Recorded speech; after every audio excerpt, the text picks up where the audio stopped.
Muy buenos días.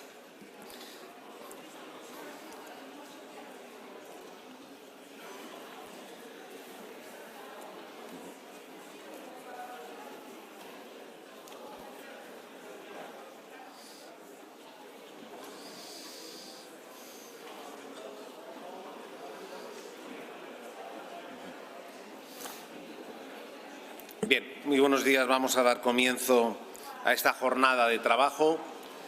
En primer lugar,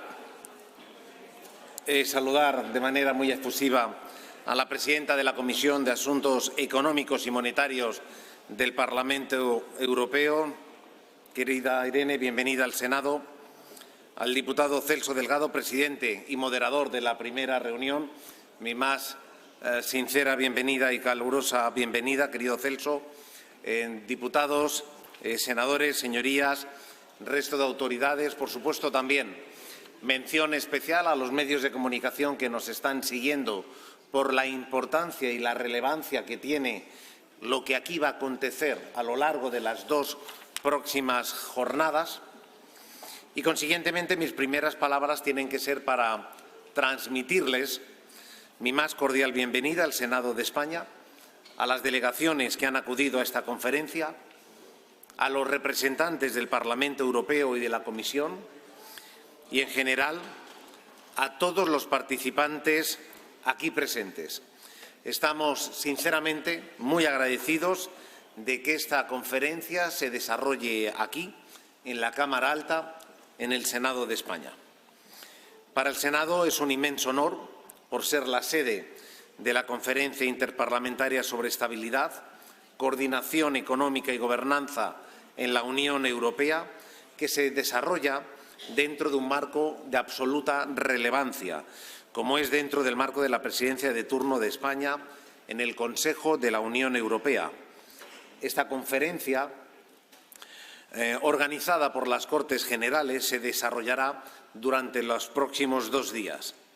En las 4 sesiones que van a tener lugar, que se desarrollarán entre hoy y mañana, se tendrá la ocasión de trabajar intensamente, debatiendo y poniendo en común diferentes enfoques y opiniones sobre los grandes retos, sobre las oportunidades y también sobre las necesidades que deben guiar la reforma del marco de gobernanza económica europea.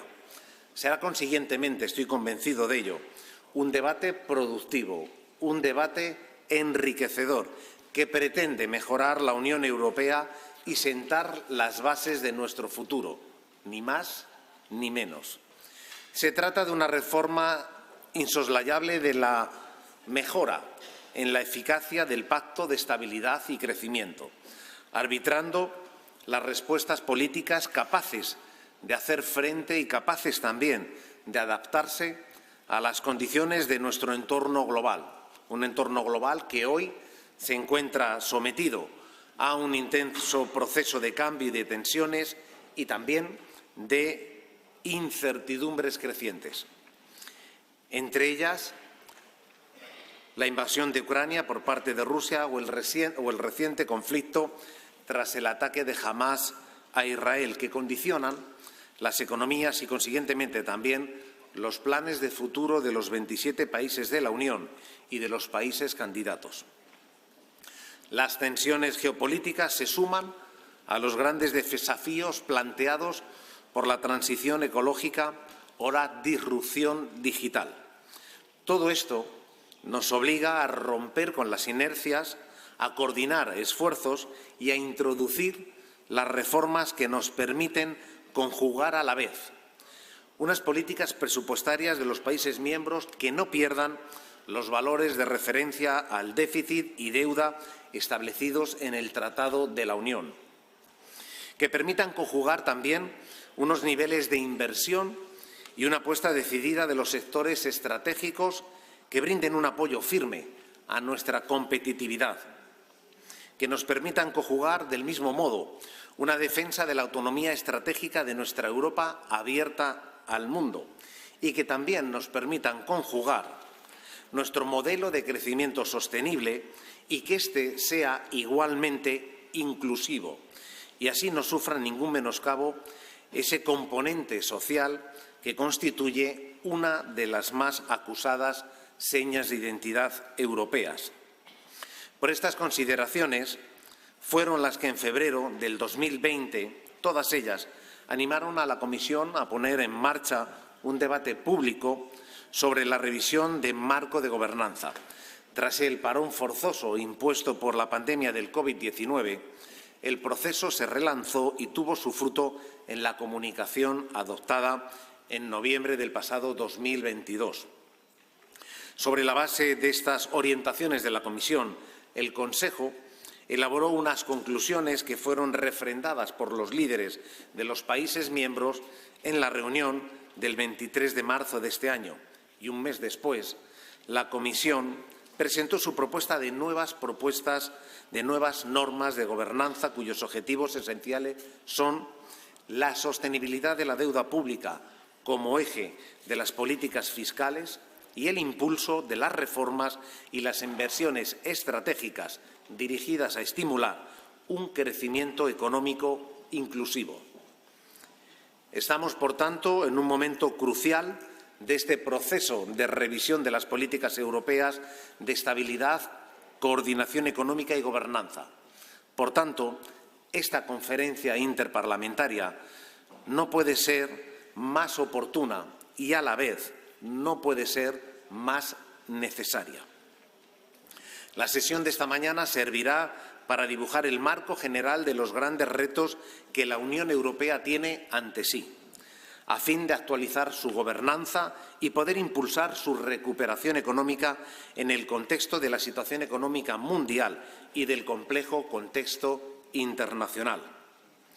También los países europeos tendremos que hacer frente a nuevos retos que surgirán en los próximos años, sobre todo nuevos retos relacionados con el avance de las nuevas tecnologías como la inteligencia artificial o el Big Data, sin olvidar el compromiso medioambiental, social y de sostenibilidad que deben ayudar a cumplir con los objetivos de desarrollo sostenible previstos para el horizonte 2030. A ello debemos contribuir también con una administración cada vez más ágil y sencilla, en la que se ayude a la llegada y potenciación de nuevas inversiones. Las administraciones estamos para ayudar dentro del marco de la seguridad jurídica y no para añadir más obstáculos ni trabas burocráticas a aquellos que generan puestos de trabajo, riqueza y que generan nuevas oportunidades de negocio, en resumidas cuentas, que incrementan nuestro bienestar. Por la tarde, el trabajo se centrará con mayor detalle en la importancia fundamental de las políticas de disciplina fiscal y sostenibilidad financiera de los Estados miembros en orden a garantizar señaladamente la estabilidad macroeconómica y el correcto funcionamiento de la Unión Económica y Monetaria. Tener un marco sólido y eficaz de las políticas presupuestarias de los Estados miembros ayudará, sin duda, a una mayor competitividad de la Unión Europea frente a otros agentes económicos en un mundo cada vez más exigente y cada vez más volátil. Ya en la jornada de mañana, el foco se dirigirá en primer lugar a la irrenunciable integración del pilar social en la gobernanza económica. Irrenunciable porque, por apremiantes que sean los retos impuestos por la doble transición económica y digital, jamás puede olvidarse la posición central que las personas y su bienestar ocupan en el proyecto europeo. Y por último, pero no menos importante, la cuarta sesión se ocupará del complejo desafío que supone compaginar nuestra apertura al mundo con nuestra defensa frente a las amenazas que hoy pueden perjudicar nuestra vital autonomía estratégica. Vital si no queremos que Europa pierda su condición de actor global con capacidad de influencia y de competitividad económica. La Unión Europea debe seguir aspirando en el futuro a ser cada vez más integradora, unida, amplia, con el fin de fortalecerse frente a otros bloques y países y superar amenazas y debilidades que tan solo intentan erosionar este proyecto común, este proyecto maravilloso llamado Unión Europea, que ha contribuido de manera determinante y decisiva a mejorar la calidad de vida y el futuro de todos y de cada uno de los países que la integran. Los hechos más recientes, como la forma de enfrentarnos a la pandemia del COVID-19, han demostrado que cuando estamos unidos, cuando trabajamos en una misma dirección, aportando lo mejor de nosotros mismos, hemos sido capaces de superar los más difíciles retos a los que nos hemos tenido que enfrentar. La Unión Europea cuenta con grandes activos y recursos que son reconocidos en otras partes del mundo, y ese potencial del que dispone, puesto a disposición del bien común, ayudará a conseguir una sociedad más próspera y más avanzada. Queridos amigos, no podemos relajarnos y sentirnos satisfechos por lo mucho que hemos logrado hasta ahora. Este mundo es cada vez más cambiante y nos seguirá sorprendiendo con nuevas crisis y con nuevas amenazas. Ello nos obliga a todos a ser resilientes y a adaptarnos a las nuevas circunstancias, a superarlas y conseguir cada día una Europa cada vez mejor, y a prever y a trabajar y a anticiparnos a lo que pueda ocurrir. Cuanto mejor preparados estemos, mejor podemos afrontar esas situaciones y podremos seguir manteniendo el nivel de exigencia y excelencia que siempre ha tenido la Unión Europea y que ha compartido y participado todos y cada uno de los países miembros. Finalizo.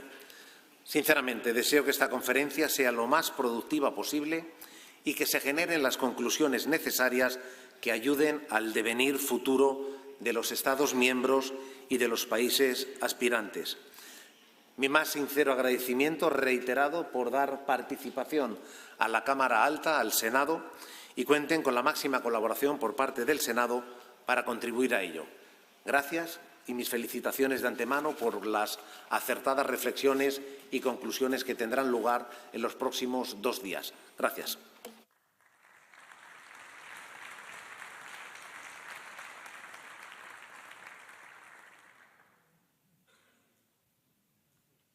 Excelentísimo señor presidente del Senado, don Pedro Rollán, excelentísima señora doña Irene Tinagli, presidenta de la Comisión de Asuntos Económicos y Monetarios del Parlamento Europeo, señoras y señores parlamentarios que integran las delegaciones del Parlamento Europeo, de los parlamentos nacionales, queridos senadores y diputados de la delegación de las Cortes Generales, autoridades, miembros del staff de las delegaciones de todos estos parlamentos, señoras y señores. Reitero las palabras de bienvenida a Madrid de nuestro anfitrión, el presidente del Senado. Y en nombre del Congreso de los Diputados, que integra las Cortes Generales, les agradezco su desplazamiento a España y también que hayan querido participar en esta importantísima conferencia interparlamentaria sobre estabilidad, coordinación y gobernanza económica. Una conferencia que se reúne 2 veces al año en coordinación con el ciclo del semestre europeo. En el primer semestre de este año 2023 la conferencia se celebró en Bruselas, fue organizada por el Parlamento Europeo. Tuve ocasión de participar en la misma con nuestra delegación y en el segundo semestre se celebra en España, que ejerce en este momento la presidencia y corresponde a estas Cortes Generales su organización, que es para nosotros todo un honor. Quiero resaltar en primer lugar en estas breves palabras el papel activo que los parlamentos nacionales están asumiendo y asumen en general en el debate de la reforma del marco presupuestario de la Unión Europea, lo que contribuye, junto a otros elementos de la reforma, al objetivo de aumentar la implicación nacional en la nueva gobernanza de la Unión Europea.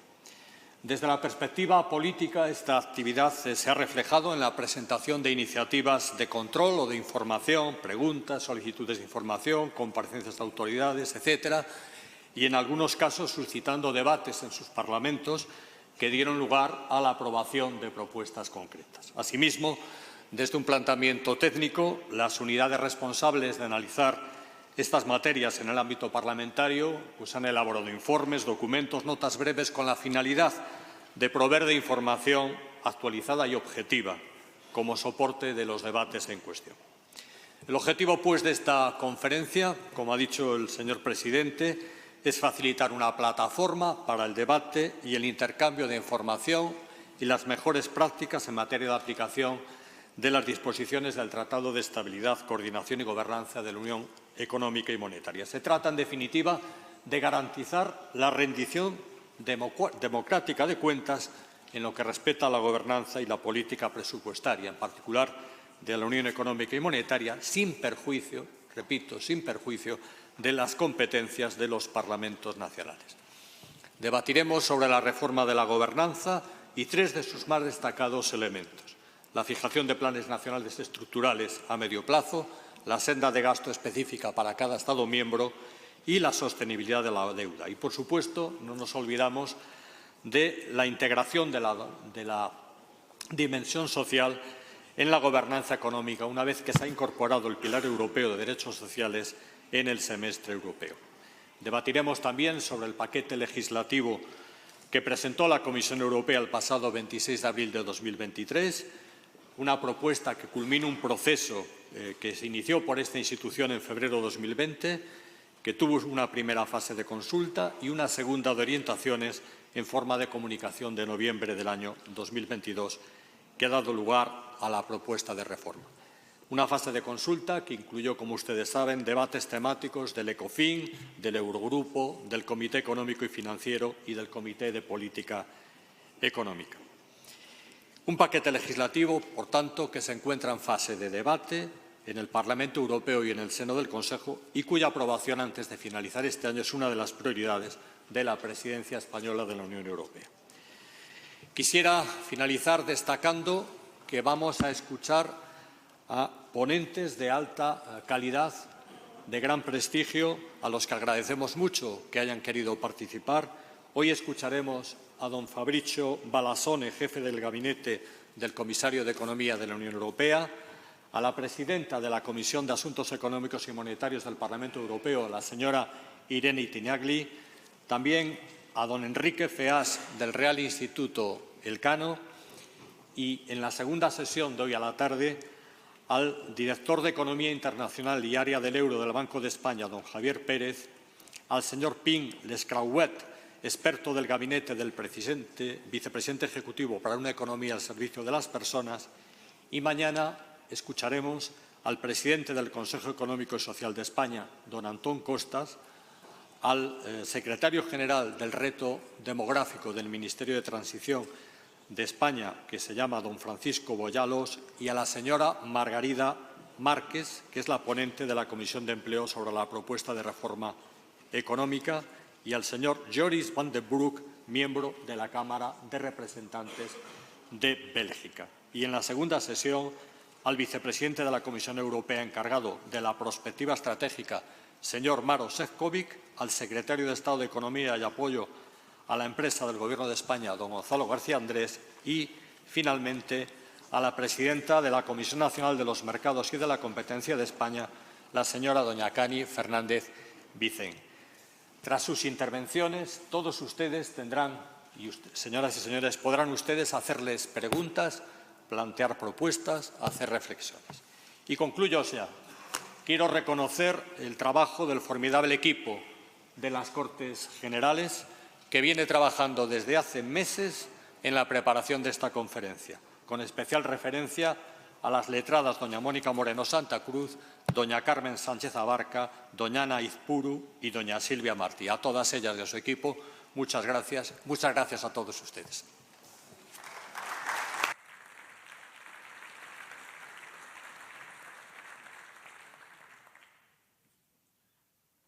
Vale, muchísimas gracias. Buenos días a todos. Gracias al presidente Royan, gracias, honorable Delgado. Lo intento en español, en itañol, solo por la apertura.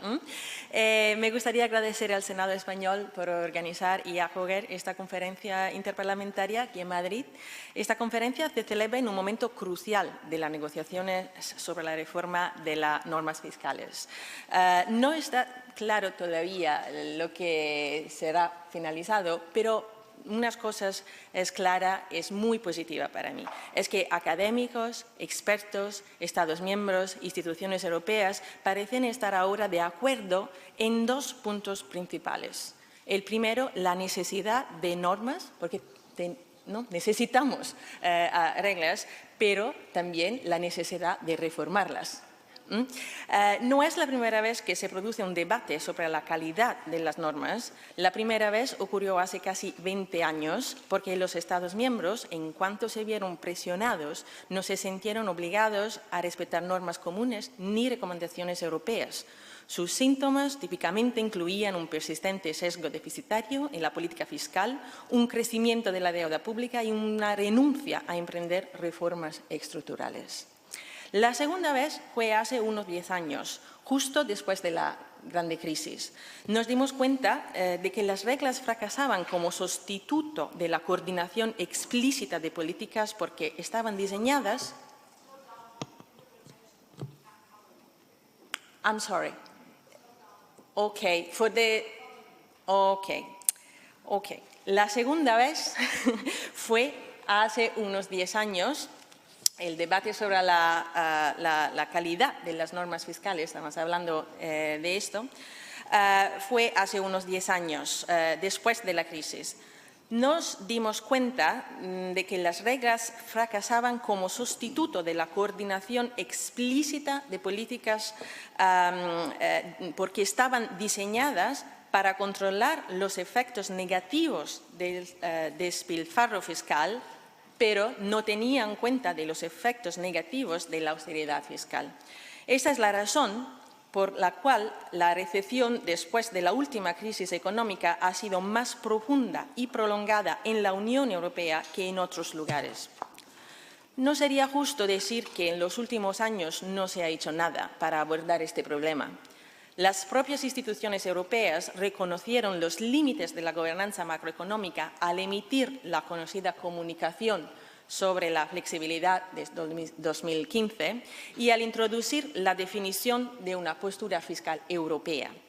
Los efectos de estas innovaciones fueron positivos y importantes. Se ha favorecido una consolidación más favorable al crecimiento y esto no ha sido a expensas de las reformas estructurales que los países han seguido impulsando. Ahora debemos capitalizar esta experiencia en esta revisión. Por supuesto, la simplificación de las normas es importante. Sin embargo, pero reglas más simples no implican automáticamente reglas capaces de no hacernos volver a caer en la misma situación. Es esencial que las nuevas normas se basen en datos observables y que las limitaciones para los Estados miembros tengan en cuenta no solo la sostenibilidad del presupuesto nacional, que es claramente fundamental, sino también los objetivos de crecimiento económico de la Unión en su conjunto. Y déjame añadir todas las prioridades de la Unión Europea que ahora tenemos en términos de sostenibilidad, de transición verde, etc. La comunicación de la Comisión de noviembre de 2022 y las propuestas legislativas del pasado mes de abril representan una buena base para nuestros debates de estos días. Entonces, un buen trabajo a todos.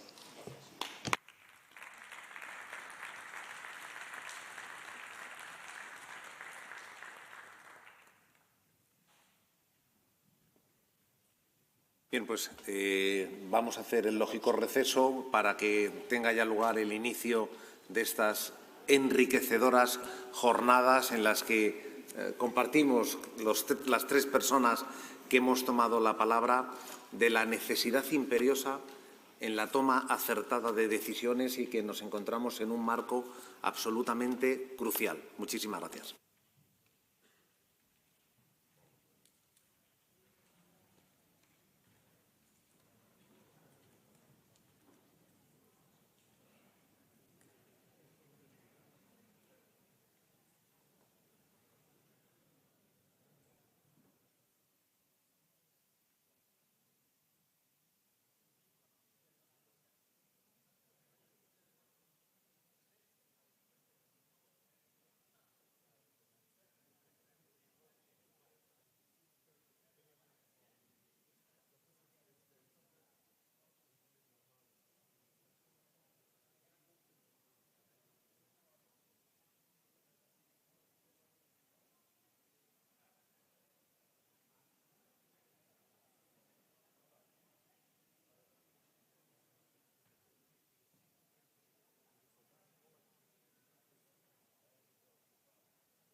Señorías, señoras y señores, vamos a reanudar la conferencia para abordar en primer lugar, dentro de esta primera sesión que se titula Los retos de la gobernanza y la recuperación económica de la Unión Europea en el contexto internacional. Haré una brevísima introducción. En 2022, la Comisión Europea adoptó una comunicación basada en una consulta pública con diferentes actores y los Estados miembros, en la que ha establecido orientaciones futuras sobre el marco de gobernanza económica de la Unión Europea y su reforma, consiguiendo una regulación más sencilla, transparente y eficaz, con mayor participación nacional, con el objetivo de reducir los elevados ratios de deuda pública de una manera realista, gradual y sostenida, y mejorando el crecimiento económico inclusivo a través de inversiones estratégicas. Para afrontar los retos y la reforma de la gobernanza de la Unión Europea es fundamental tomar en cuenta el contexto internacional, en estos momentos todavía más complejo, y la situación económica mundial.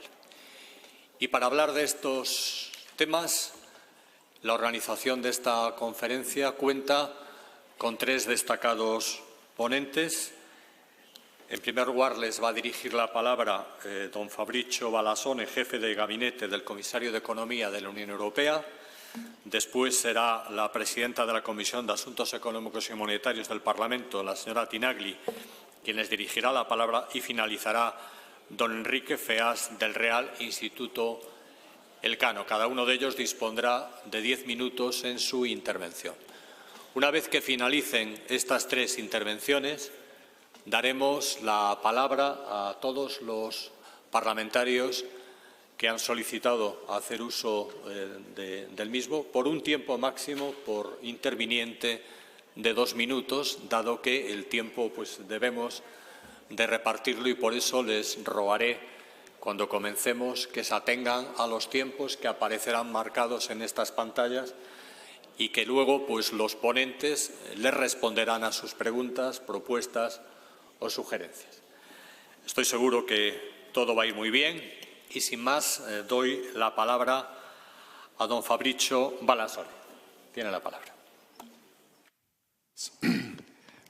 Honourable members of parliament, ladies and gentlemen, let me start by thanking the Spanish Presidency and the Spanish Parliament for their kind invitation. Es un honor intervenir hoy en esta Cámara. The question which is implicit, I think, in the presentation of this first session is whether the Commission proposal for the reform of the economic governance of the European Union is fit for the challenges that may come from the evolution of the international context and of the global economic situation. My short answer to this is yes.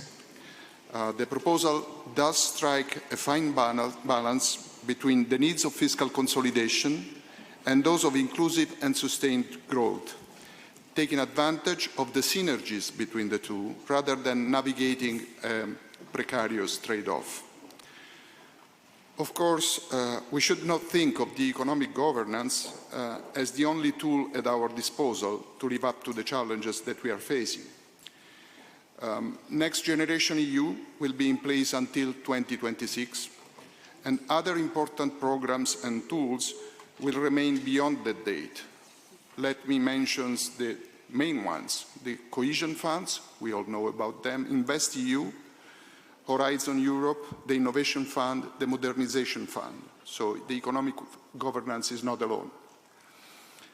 I want also to draw your attention to the fact that within the review of the multi-annual financial framework, the Commission has proposed a new platform for European strategic technologies. We call it STEP. We like very much acronyms at the Commission. Not clear why to me, but anyway, that's the name, STEP. Once adopted, this will reinforce and leverage existing EU instruments, including the ones I just mentioned, for a quick deployment of financial support for the development and the utilization of critical technologies in several fields. So this said, let me take a closer look at the challenges posed by the international context and the global economic situation, starting from short-term prospects to move to the longer term and to more structural issues. Europe was more exposed than most parts of the world to the economic fallout of the energy crisis unleashed by Russia's invasion of Ukraine. Today, we are certainly in a better place than many would have thought possible just a year ago. Inflation is going down, slowly but steadily. The latest data release from Eurostat confirmed this. And while growth remains subdued, a recession at the level of the euro area has not materialized. The effort to reduce our energy dependency is certainly far from over, but significant progress has been achieved through diversification of sources and suppliers. This summer, we projected growth to average around 1% over 2023-2024 for both the euro area and the European Union, with a stronger performance in 2024 after a slowdown this year.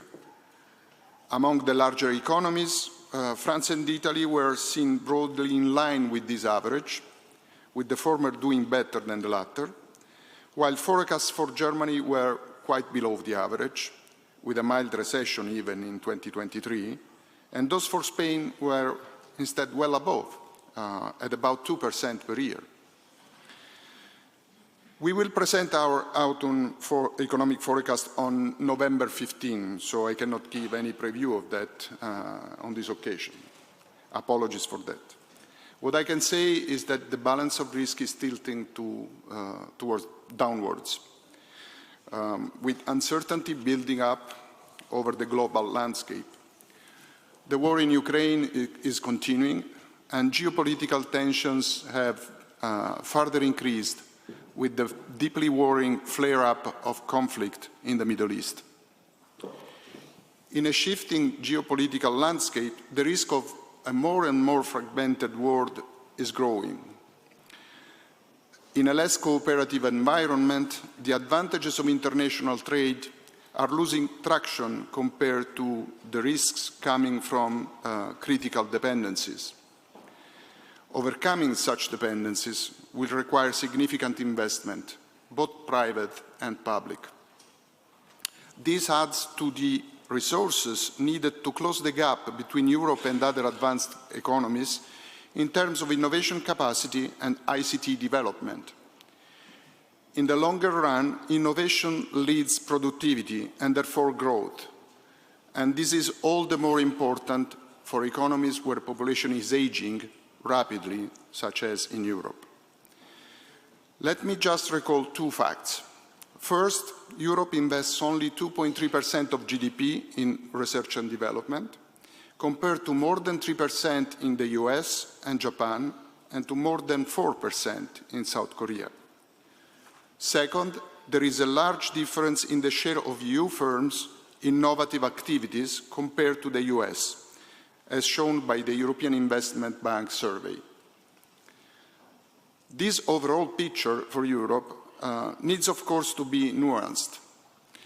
Several countries in Western and Northern Europe are as productive and innovative, or even more so, than the United States.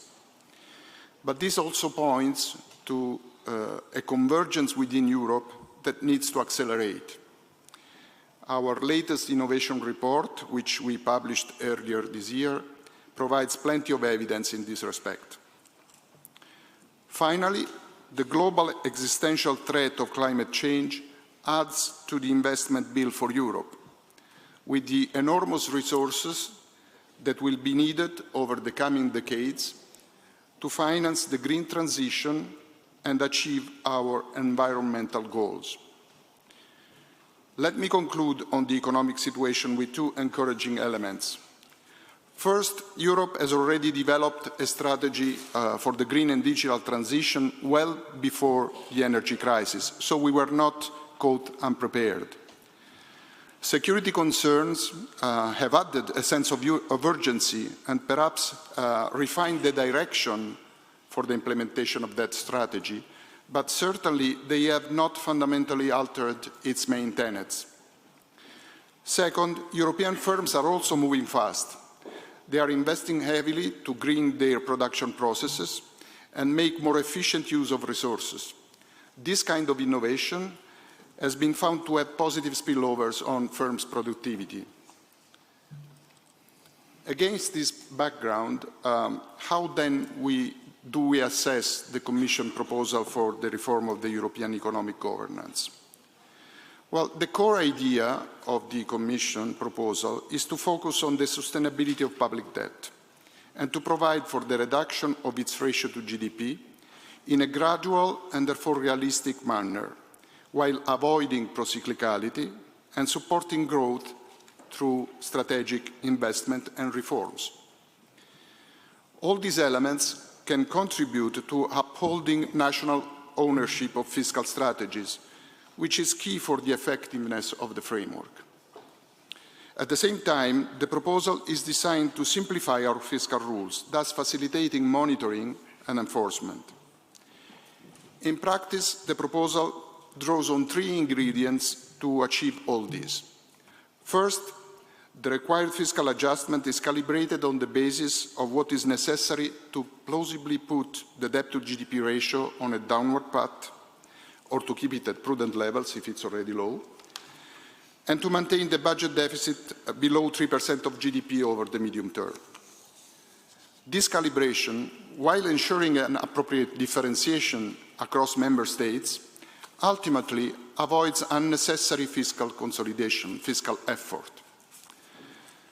Second, there is a single operational tool to implement the fiscal adjustment, namely net primary expenditure, which, besides simplifying monitoring, allows automatic stabilizers to play freely in the face of adverse cyclical conditions and avoids forcing fiscal contraction in reaction to financial market turbulence.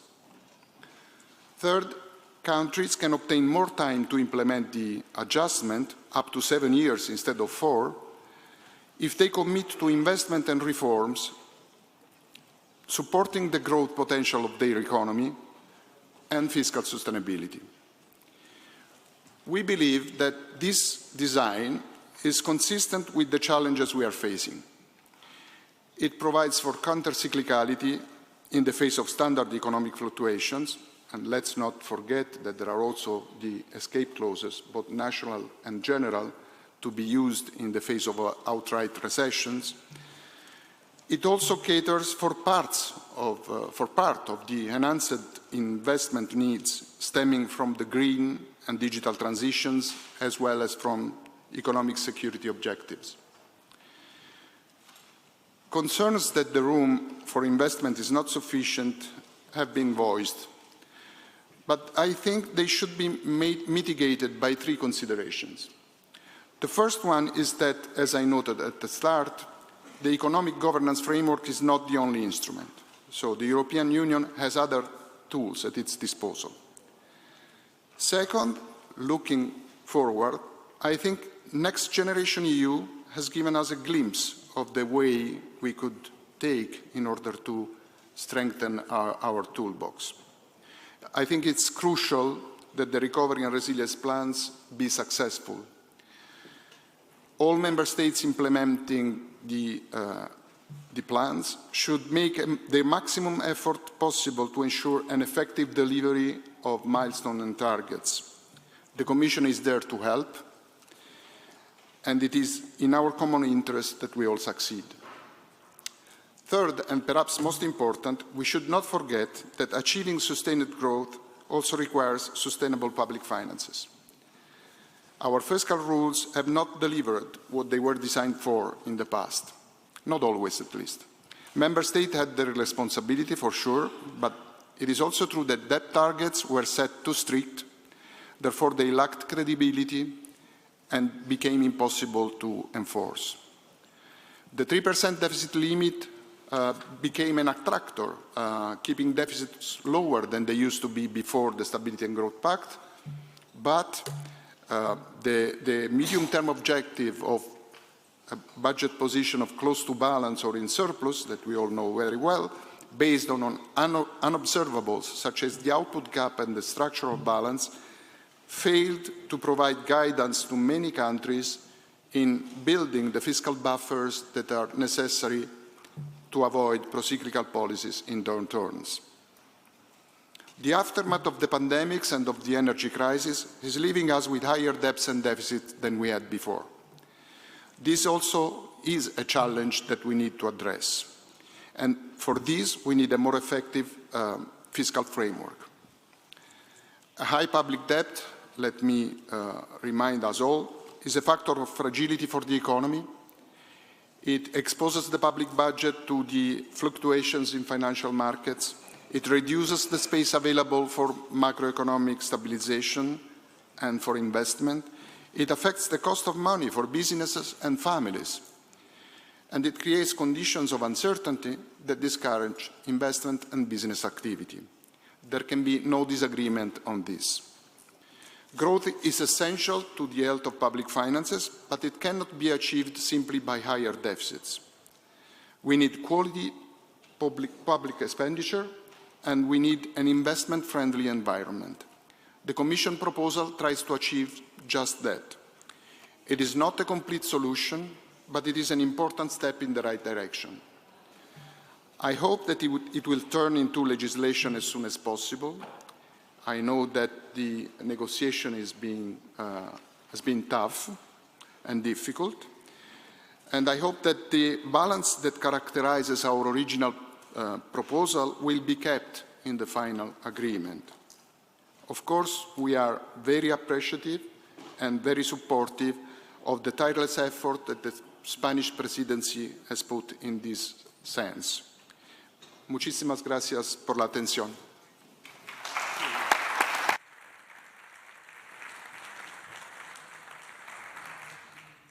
Muchas gracias, señor Balassone. Tiene la palabra doña Irene Tinagli. Gracias. This time I'll do it in English. Okay, so the topic of today's discussion, of course, is at the core of the European Union functioning. And as I was preparing this speech, I remembered a question that the citizens asked me a few months ago. But why do we need fiscal rules? Why can't we just do what we've always done in the past? And it was not an easy question to answer at the beginning, so I gave the usual answer because, we are in a monetary union and we need to make sure that every country does not make choices that could have negative impact on the others and so forth. But later I thought about my answer, and maybe a more honest answer would have been a different one, and would be to say we need fiscal rules because the economic and monetary union, it's still incomplete. It's still built in a certain way where we have a common currency, but we don't have a federal government, and where fiscal sovereignty is still fully with member states' governments. So we need to find a way to coordinate and try to find ways to make this union to grow and prosper, even though we don't have the full instruments at the European level. But anyway, I'll get back to this later. The existing economic governance is the product of the cultural and political climate that was prevailing in the 80s and the 90s, when we had a full confidence in the self-regulative capacity of the markets that was unlimited, and also we believed that monetary policy was the universal panacea for the residual stabilization purposes. So you see what the markets can do, and then the ECB will provide for the rest. There was not big debate on the role of fiscal policies, not a lot of trust in what fiscal policies could do. And the subsequent 3 decades actually have been characterized by profound economic, social, and political changes that were related to the 3 global crises that we have faced. The global financial crisis and the 2008-9 Great Recession, the COVID-19 pandemic, and more recently, the war in Ukraine, and now, unfortunately, another war not too far away from here. The Great Recession was the first serious stress test, I would say, for the Economic and Monetary Union. In those months, the whole world discovered that monetary policy alone was not enough. With interest rates close to or even below zero and the economy showing symptoms of secular stagnation, fiscal policies came back to the forefront and reassessed as a necessary and indeed powerful tool to trigger recovery and ensure it is stable and sustainability over time. However, it seems to me that we did not learn enough from that lesson. And I remember, for example, at the very beginning of the COVID-19 crisis, at the very beginning, the EU fiscal response was very hesitant. And again, at the very beginning, it was the ECB which intervened and provided an extraordinary quantitative easing plans. National governments and the Commission decided to temporarily suspend budgetary rules, but it became increasingly clear that leaving the capacity for health, economic and social response to each single member state's fiscal space would rapidly increase the risk of a collective catastrophe. So we started lengthy intergovernmental negotiations that brought us to the draw-up of a large-scale European fiscal plan, the well-known Next Generation EU, whose purpose was to supplement monetary policy encompassing significant innovative elements, such as raising financial resources via the issue of European Union bonds, and then also we complemented with other European tools, like the SURE fund, to support employment schemes in the member states to make sure that employers and citizens wouldn't be too affected. And in less than 2 years, most of the European countries had gone back to almost to pre-crisis GDP level. Then the war in Ukraine confirmed once again how monetary and fiscal policies should be used jointly. Where inflation initially reflected sectoral imbalances associated, for instance, with the prolonged energy shock, the coordination of monetary, fiscal, structural policy, energy market reforms became necessary to ensure that inflation pressures did not start a wage price spiral, but at the same time we were able to protect the most vulnerable from the impact of high inflation and the economic recession.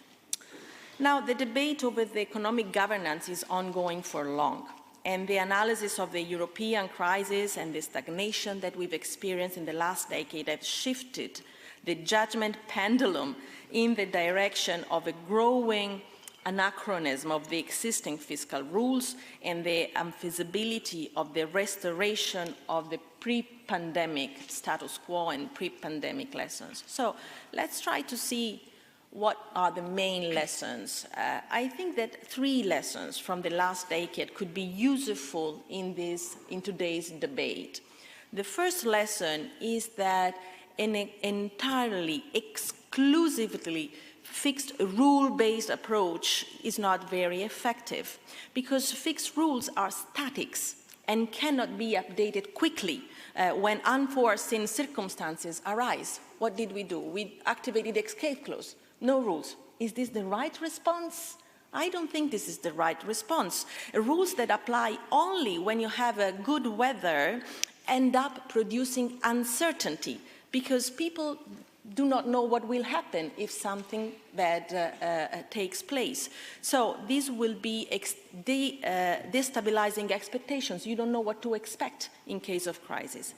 The second lesson is that drawing up rules that are capable of taking into account all potential future events is impossible.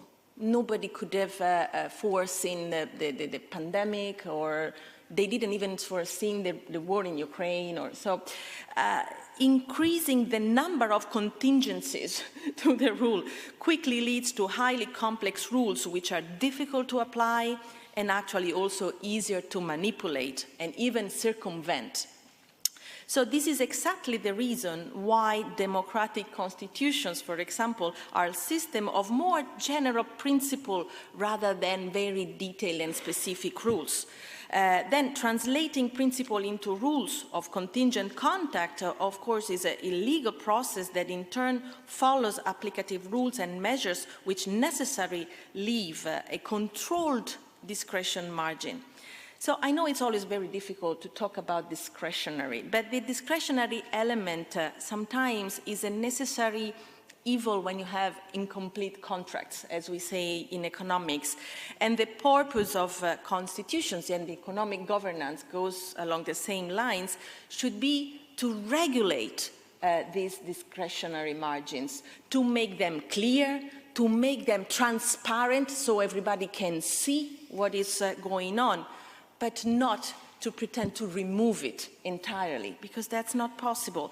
So if we do not provide for clear margins for some flexibility, but with clarity and transparency of what is happening, what we will do is simply to push the discretion behind the curtains of opaque and arbitrary bargaining, behind the curtains where, in the end, politics returns to the fore, inevitably.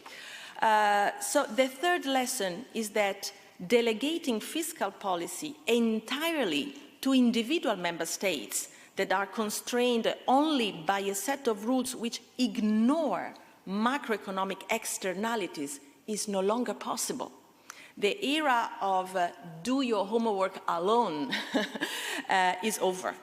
Individual member states' budgetary policies must be more effectively controlled, but at the same time coordinated and harmonized to maintain a balanced euro area fiscal stance in order to minimize negative spillovers from individual budgetary policies onto other member states. So the legislative proposal put forward last April by the Commission seems to me to move in the right direction. There are many positive elements, and I thank Mr. Balassoni to have illustrated all of them very clearly. I will just briefly focus on two which I believe are particularly important. The first is that now with this proposal, the focus has shifted from annual budget to medium-term public debt sustainability assessment. And the latter is a more comprehensive framework within which the current state of public finance and its future evolution can be determined. So it will make possible to accommodate ex-ante desirable allowances rather than picky them in ex-post negotiations, and could potentially amend the anti-investment bias that are embedded in the current economic governance and that every economist have already always told us. And the second thing I would like to highlight is that the medium-term public debt sustainability assessment and the debt reduction path, because of course we need to go through a debt reduction because it's a fragility, but this will be, it is in the proposal of the Commission, country-specific. What does it mean? So it means that by eliminating this reference to fixed targets that are valid for all without any distinction, we can really address the cause of the problems, go at the roots of the problem that every country has. And so this will allow to better assess the future evolution of debt, taking into account the specific features of each member state with reference to growth, population dynamics, interest rates, trend, but also current and future budgetary policies. So let me also stress that while conducted at the single member state level, the debt sustainability analysis should also need to pay attention to the cross-country spillovers and the resulting aggregate fiscal stance of the Union as a whole, which is something that we are still not fully capable of doing. Debt sustainability risk should be balanced against the cost of adjustments in terms of production, with the explicit goal of averting a debt crisis for the individual member state and the European Monetary Union as a whole. I just want to conclude with one thought. because at the beginning of my speech I referred to the big changes that characterized the last decade. And in my view, the main lesson for the monetary union is not only that fiscal rules need to be amended, but also that the new rules must also be complemented by a system of safeguards that are designed to protect the monetary union's integrity in event of systemic shocks. It is interesting how the Commission's public consultation itself reveals how the vast majority of stakeholders underline the importance of these aspects. And it is relevant that even the ECB, the European Central Bank, had stressed this need in its opinion to the Commission package. Safeguarding the economic and monetary union is a task that cannot be delegated entirely to the European Central Bank, but must be a commitment of the union as a whole. If next generation EU, and in particular instruments like SURE, which I mentioned earlier, were to become permanent union tools, for example, nationally budgetary constraints might immediately gain political ownership and be easier to control because a significant part of the macroeconomic stabilization task would be entrusted to the central fiscal capacity. Mario Draghi wrote also an interesting article about that recently. If the political will for this tool is not there yet, and we know that it's very difficult, I know the political situation, but I'm afraid if we don't get there, the new rules, in order to be credible and able to work also with unfair weather conditions, we will need again to include enough flexibility and adjustments. If we do not have the courage to accept this element as an essential part of our future governance, our efforts in recent weeks risk becoming useless. I don't want to be pessimistic. We are all fighting and working very hard to give the union the best possible rules, but I'm afraid it's a long journey we will have to go through. Thank you very much.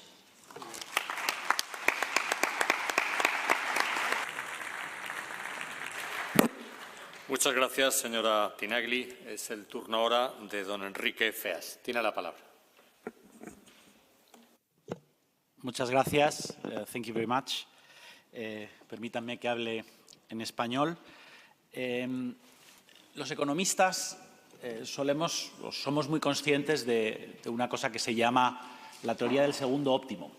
Y es que cuando tenemos un modelo en el que requiere, por ejemplo, 5 condiciones para ser óptimo, si se cumplen, pongamos 2 solo, cumplir una tercera puede ser mejor o peor. Es decir, aproximarse al óptimo no es necesariamente una mejor situación si faltan cosas. Y creo que esta es precisamente el análisis que hay que aplicar a la gobernanza económica de la Unión Europea. Porque es, como muy bien ha dicho la presidenta, una unión monetaria incompleta. ¿Qué necesitamos para tener una unión monetaria que funcione? ¿Qué condiciones necesitamos para que sea óptima? Fundamentalmente 4, podríamos hablar de muchas. Necesitamos un mercado único que funcione. Y eso incluye, por ejemplo, que haya una auténtica unión bancaria, con un sistema de resolución, un sistema de supervisión único, un mercado de capitales único también, que permita financiar todas las necesidades que tenemos actualmente en Europa. También necesitamos un activo financiero europeo seguro, porque si no, los bancos concentrarán gran parte de su cartera de deuda en deuda nacional y estamos vinculando de forma muy peligrosa el riesgo bancario y el riesgo soberano. Eso ya lo sabemos que no funciona como ocurrió en la crisis de hace unos años. Un tercer elemento, por supuesto, es un sistema de reglas fiscales. Es imprescindible. ¿Por qué es imprescindible? También se lo preguntaba la presidenta Tinagli. Porque los desequilibrios de un país afectan a otros países. Es decir, hay efectos externos en los desequilibrios fiscales de un país. Necesitamos normas y necesitamos normas claras y que se apliquen. En eso estamos todos de acuerdo. Y necesitamos también una capacidad fiscal permanente. ¿Por qué? Porque estamos renunciando a elementos de estabilización y de financiación. Estamos renunciando al tipo de interés y al tipo de cambio. Necesitamos instrumentos fiscales de estabilización a nivel europeo y necesitamos elementos que nos permitan financiar bienes públicos europeos, que curiosamente son cada vez más. Lo curioso es que estamos muy lejos de ese óptimo. El mercado único funciona más o menos, pero, por ejemplo, el marco de ayudas de Estado, que sigue vigente, lo está deteriorando. Se ha permitido, por una serie de circunstancias vinculadas a la crisis del COVID, se ha mantenido tras la crisis de Ucrania. ¿Debería seguir manteniéndose? Estamos arriesgando el propio funcionamiento del mercado único. Y la unión bancaria y la unión del mercado de capitales no avanzan. Un activo financiero seguro tampoco lo tenemos. Y eso que teníamos un embrión, que era precisamente la deuda del Next Generation EU. ¿Qué ocurre? Que la deuda del Next Generation EU es cada vez más cara. ¿Por qué es cada vez más cara? No solo porque estén subiendo los tipos de interés, sino porque los mercados saben o piensan que el Next Generation EU no se va a extender. También la deuda alemana sería más cara si Alemania anunciara que no va a emitir más deuda. Es una cuestión de oferta y aparentemente estamos renunciando a la posibilidad de consolidar Next Generation EU, que sería una forma de contar con activos financieros seguros a nivel europeo, algo imprescindible para la seguridad del euro y para la estabilidad del sistema financiero europeo. Y llegamos aquí a las reglas fiscales, que se necesitan, como he dicho, porque hay efectos externos de las políticas fiscales de un país sobre otros. Y en ese sentido, la propuesta de la Comisión es una propuesta muy buena en muchos sentidos. Es una propuesta que se centra en una regla de gasto, algo que se había propuesto desde hace muchos años, que establece una senda de ajuste flexible, elementos todos muy recomendables y que desde un punto de vista económico nadie puede criticar. ¿Cuál es el problema? Que la propuesta de la Comisión es una propuesta excelente para un mundo que ya no existe, para un mundo en el que necesitamos financiar fundamentalmente bienes públicos europeos. Bienes públicos europeos que en el contexto geopolítico actual son muy superiores a los que había hace unos años, geopolítico y climático. Necesitamos 300.000 millones anuales adicionales de inversión para financiar la transición energética. Necesitamos hacer frente a la política industrial y a la subvención de tecnologías que garanticen la autonomía estratégica como respuesta, entre otras cosas, a lo que están haciendo otros grandes bloques. No actuar simplemente no es una respuesta, te guste más o menos la política industrial. Hay que hacer algo. Necesitamos garantizar el mercado único, necesitamos salvar las empresas que sean rentables y que eso no dependa del bolsillo de los Estados miembros, sino de la viabilidad de las empresas. Existen incluso otros bienes públicos europeos, como pueden ser la estabilidad financiera, como pueden ser incluso elementos sociales como el capital humano. Todos estos elementos, o la seguridad europea, todos estos elementos, estos bienes públicos europeos, son bienes públicos europeos precisamente porque hay efectos externos. Lo que yo reduzca emisiones no solo me afecta a mí como país. La parte de la transición energética que yo financie no solo me afecta a mí como país. La reducción de emisiones afecta a mi vecino. Hay efectos externos. Luego, si la transición ecológica depende exclusivamente de la capacidad fiscal de cada uno de los países con menor capacidad fiscal gastarán menos. Y el gasto no será el gasto necesario para la transición, sino un gasto inferior al necesario. Eso ocurre siempre cuando se provisionan bienes públicos a nivel nacional. Los bienes públicos se provisionan siempre a nivel supranacional.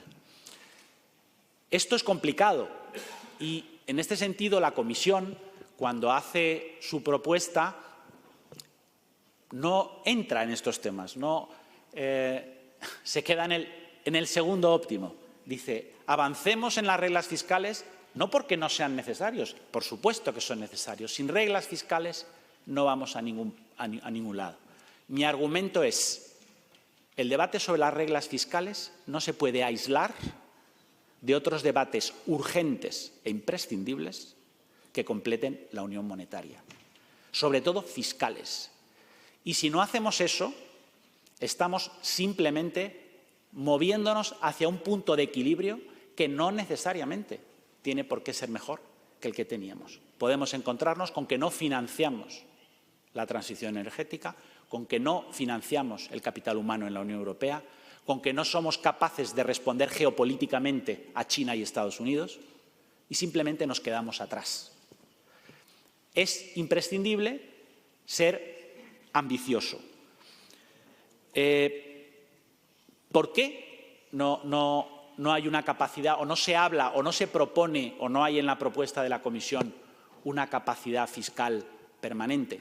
¿Acaso porque es un debate teórico que es opinable? Pues la verdad es que no, porque la capacidad fiscal permanente la defienden no solo todos los académicos, a quienes, por cierto, las universidades, a quien, por cierto, la Comisión preguntó y todos le dijeron lo mismo, es imprescindible cuando hizo su consulta sobre la comunicación de la gobernanza del euro. No hay duda ninguna, el Banco Central Europeo defiende esta necesidad. El European Fiscal Board defiende esta necesidad. ¿Por qué se ha hecho una propuesta que no llega más allá? ¿Por qué no ha sido más ambiciosa la Comisión proponiendo esto? Yo solo tengo una respuesta. Simplemente porque había miedo a plantear debates demasiado profundos de reforma de tratados que en este momento no está, o para las que en este momento la Unión Europea podría no estar preparada. Debatimos sobre reglas fiscales sin debatir sobre profundización de mercado único bancario, mercado de capitales, capacidad fiscal europea, asentamiento de Next Generation EU, simplemente porque tenemos miedo de que haya un rechazo a la reforma de tratados, a ser auténticamente ambiciosos en un mundo en el que todo avanza muy rápidamente y tenemos que tener capacidad de reacción. Sin embargo, es un poco contradictorio, y voy concluyendo, porque ¿por qué la Unión Europea hace su transición energética si no está seguro de que China o Estados Unidos van a acompañarla? El argumento que se da es muy sencillo. Hay que predicar con el ejemplo. Empecemos nosotros y los demás nos seguirán. Nadie dice no hagamos la transición energética porque no sabemos si China o Estados Unidos nos van a acompañar. Pues bien, hagámoslo, seamos ambiciosos. El debate es exactamente el mismo. ¿Y cómo se llama en el ámbito europeo, en el ámbito de los tratados, predicar con el ejemplo? Se llama cooperación reforzada. Si hay países que no están dispuestos a avanzar en la profundización fiscal que necesita la unión monetaria para sobrevivir, avancemos los que podamos, prediquemos con el ejemplo y los demás terminarán acompañándonos. Muchas gracias.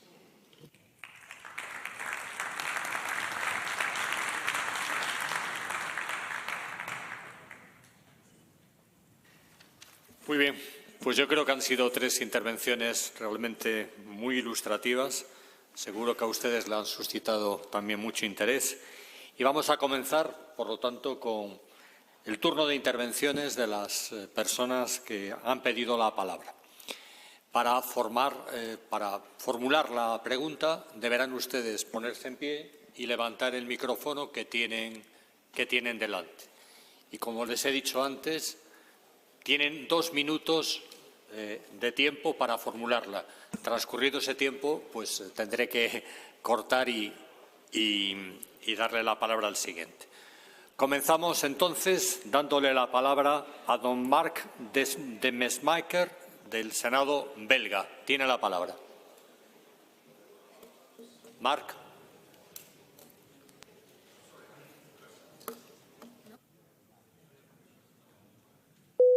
Bien.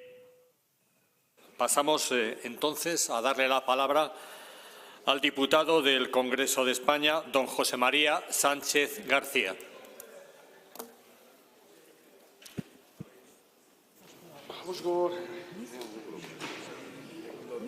De pie y dándole activando.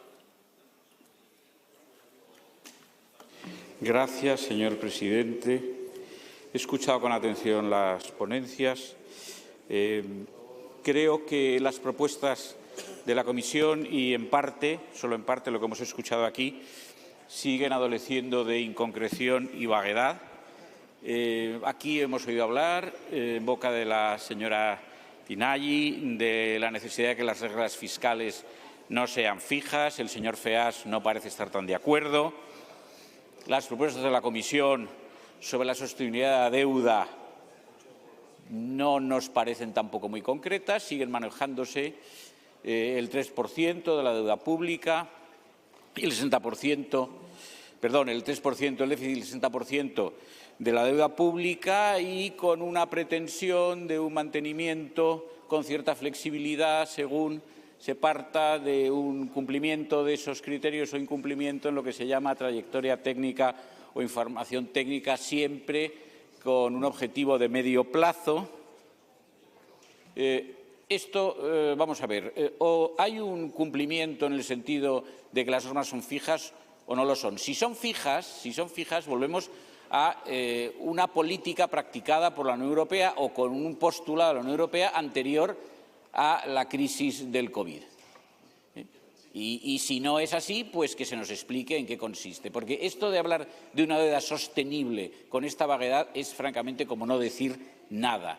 Y, por lo tanto, lo que se nos está significando, acaso sin querer, es que la Unión Europea no sabe exactamente qué política económica quieren que practiquen los Estados. Esta es mi impresión.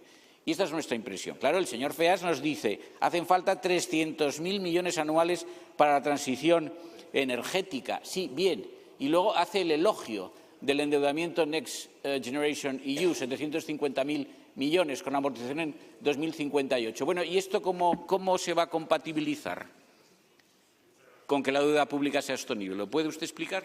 Muchas gracias, señor Sánchez. Tiene la palabra a continuación don Christos Sazmarti, de Hungría. Thank you. Thank you very much, ladies and gentlemen. It's a pleasure to be here. I would also like to welcome you on behalf of the Hungarian Parliament. The Spanish are the great hosts. First of all, I would like to congratulate the Presidency on its work, which is very much appreciated in view of the uncertain internal political situation. Congratulations also on your choice of main theme, Europe Closer. In our understanding, this is about bringing the European Union as an institution closer to its citizens. That also means that the European Union also needs clearer communication from the EU institutions. On today's topic, like Europe, Hungary is facing very serious economic challenges. As everyone is aware, just as we have recovered from the damage caused by the COVID, we are now facing much bigger challenges like war and sanctions. They are also hitting European biggest economies. Consequently, the first and most important thing is to have peace as soon as possible. The second very important thing is to rethink the sanctions. We Hungarians are in favor of the sanctions that do not cause more harm to those who impose them than to those on whom they are imposed. In addition to that, we believe that Europe's competitiveness is based on cooperation and not isolation. Muchas gracias.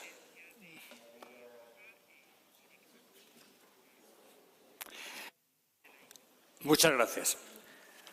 A continuación tiene la palabra don Jonás Fernández, del Parlamento Europeo. Ruego que se pongan de pie y levanten el micrófono. Muchas gracias. Sí, muchas gracias, presidente. En primer lugar, quería agradecer a los organizadores y a los ponentes de este panel tan interesante, que de alguna manera hemos visto cómo el representante de la Comisión se circunscribía a la propuesta. Nuestra chair, Irene, iba más allá y al final Enrique Feas pedía cambiar los tratados, ¿no? Por lo tanto, hemos ido de menos a más, podríamos decir, en ambición. En cualquier caso, sobre algunos de los puntos que habéis dicho, decía Feas que unas reglas fiscales siempre son necesarias dentro de los bullet points de lo que necesitábamos en la Unión Monetaria, y podríamos, es decir, en mi opinión, podríamos consensuar que si logramos un activo libre de riesgos, realmente las reglas fiscales nacionales, haciendo de manera efectiva el no bail-in, no serían necesarias. Uniones federales como Estados Unidos no tienen reglas fiscales sobre los Estados. Ahora los Estados asumen plena responsabilidad sobre sus deudas y sobre sus déficits, pero tienen un activo libre de riesgos y un presupuesto federal. Pero bueno, ese desideratum, ¿no?, que podríamos pensar en cambiar los tratados más allá, no en el próximo, sino en el siguiente o en el siguiente, en el cual ya no haya reglas fiscales, pero que tengamos un presupuesto federal común, quedan muy lejos. Y yendo a la propuesta, yo creo que la propuesta de la Comisión tienen algunos problemas que tanto Tinagli como Enrique Feas han destacado y que tendrían las reglas fiscales actuales, las futuras o casi cualquiera de ellas. Y es que de alguna manera no están pensadas para ser aplicadas en cada uno de los Estados sin incorporar, como se ha dicho previamente, una racionalidad económica sobre cuál es la posición fiscal consolidada, al menos en la zona euro, que permita tener una posición fiscal coherente con la posición en el ciclo y que, además, garantizando la independencia de la política monetaria, puedan dialogar. Y lo que no está en la reforma, y termino, presidente, es el debate sobre los nuevos recursos propios, que es un debate paralelo. Porque si logramos sacar adelante los recursos propios, realmente el futuro del Next Generation, aunque no esté formalmente aprobado, sería muchísimo más fácil. Porque con nuevos recursos, con una variable flujo que genera recursos anuales, tienes el colateral para futuras emisiones. Y esto es, en mi opinión, la clave del debate sobre la gobernanza económica. No tanto estas reglas o la... Tiene a continuación la palabra, por la delegación de Chipre, Onofrios Koula. Thank you very much. In an economic and monetary union, it is imperative to apply prudent fiscal rules and strict enforcement procedures. Of course, the temporary relaxation of the EU fiscal rules to respond to the COVID-19 pandemic have proved to be the correct approach. However, we agree that a new framework is needed to gradually reduce budget deficits and public debts in all member states. In my view, it is wrong to assume that balanced budgets contradict the goals of economic growth and social cohesion. Cyprus's budget surpluses, not just balanced budgets, for several years actually boosted economic growth since business confidence was strengthened, private investments and employment were increased, and the refinancing cost of public debt was steadily reduced. This, in turn, generated government revenues to foster public investments and social expenditures. As it is proved in the case of Cyprus, fiscal adjustments has only a limited short-term cost and sizable long-term benefits, and at the same time, economy has become more resilient to external shocks. I believe that the fiscal targets should be set clearly. Deficits and public debts should follow a well-defined and credible reduction path within a limited time frame. And in fact, the Recovery and Resilience Fund should be seen as a great opportunity to finally achieve balanced budgets by all member states. And I think this must be our primary objective for a better economic and monetary union. Thank you very much. Muchas gracias. A continuación tiene la palabra don Claude Raynal, del Senado francés. Monsieur le Président, chers collègues, la mise en œuvre d'une nouvelle gouvernance budgétaire commune vient clore une période inédite de suspension de l'encadrement des règles budgétaires communes à la suite de la crise sanitaire. Cette révision s'opère alors que l'Europe fait face à des défis multiples. Des défis géopolitiques, d'une part, des défis technologiques et climatiques, d'autre part, qui nécessitent, vous l'avez dit, un effort budgétaire conséquent. Les orientations présentées par la Commission visent opportunément à corriger les travers des règles actuelles du pacte de stabilité et de croissance. Il est en particulier indispensable de revenir à un équilibre entre une réduction réaliste des dettes publiques et la recherche d'une croissance inclusive. Il s'agit notamment d'éviter que ces règles aient, comme par le passé, un effet désincitatif sur l'investissement public. Premièrement, ce nouveau cadre doit favoriser une plus grande implication nationale. J'approuve la proposition de différencier les objectifs prévus pour chacun des États en fonction de la situation de leurs finances publiques. Deuxièmement, notre gouvernance budgétaire commune doit être le levier d'une croissance inclusive. Elle doit permettre de préserver l'investissement des éventuels efforts de redressement des comptes publics et accroître les dépenses favorables à la transition écologique. À cet égard, la création d'une plateforme européenne des technologies stratégiques annoncée par la Commission européenne viendra en soutien des efforts nationaux. Troisièmement, il s'agit d'être vigilant pour éviter que les règles budgétaires européennes ne retombent dans leurs anciens travers. La modification en avril 2023 des propositions initiales de la Commission pour intégrer des clauses de sauvegarde va dans le sens d'un durcissement des nouvelles règles. Ces clauses prévoient notamment une réduction minimale du déficit à hauteur de 0,5% du PIB par an pour les États dont le déficit annuel est supérieur à 3%. Je conclus, il faudra veiller à ce que ce critère ne vienne pas renverser l'équilibre entre soutien à l'investissement et soutenabilité de la dette. Je vous remercie. Muchas gracias, señor Reinal. A continuación, doy la palabra a María Jufereva, de la delegación de Estonia.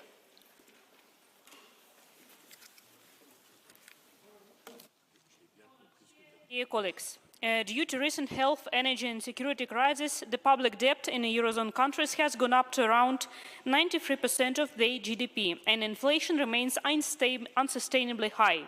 The average euro area deficit was 3.6 by the end of 2022.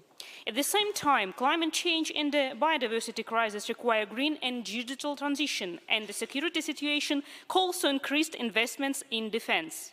As a result of energy security crisis, in my opinion, for example, in Estonia, it is necessary to preserve oil shale power plants to ensure reserve capacity. We need reserve capacities that guarantee us energy security. As we emerge from the crisis, the next steps in economic and monetary policy must ensure the competitiveness, key investments and long-term sustainability of the EU economy. The new rules of European economic governance must ensure real and sustainable reduction in debt. To the end, countries with high debt levels must implement debt-reducing reforms. For countries that have borrowed less, debt levels must remain at a sustainably low level. Rules for the coordination of fiscal policies are vital for effective policy coordination with our economic and monetary union. This helps reinforce and stabilize the EU economy. Transparency and foresight for the years to come is vital. At the same time, it's crucial for fiscal policy to maintain a cautious approach. This is limited space for unwarranted optimism given the current economic landscape. The geopolitical situation remains profoundly uncertain and is further complicated by the ongoing Middle East conflict. Estonia supports the Spanish Presidency's ambitions to finalize discussions on economic governance before the end of the year. Thank you for attention. Muchas gracias. A continuación es el turno de doña Bettina Hagendorf, de la delegación alemana.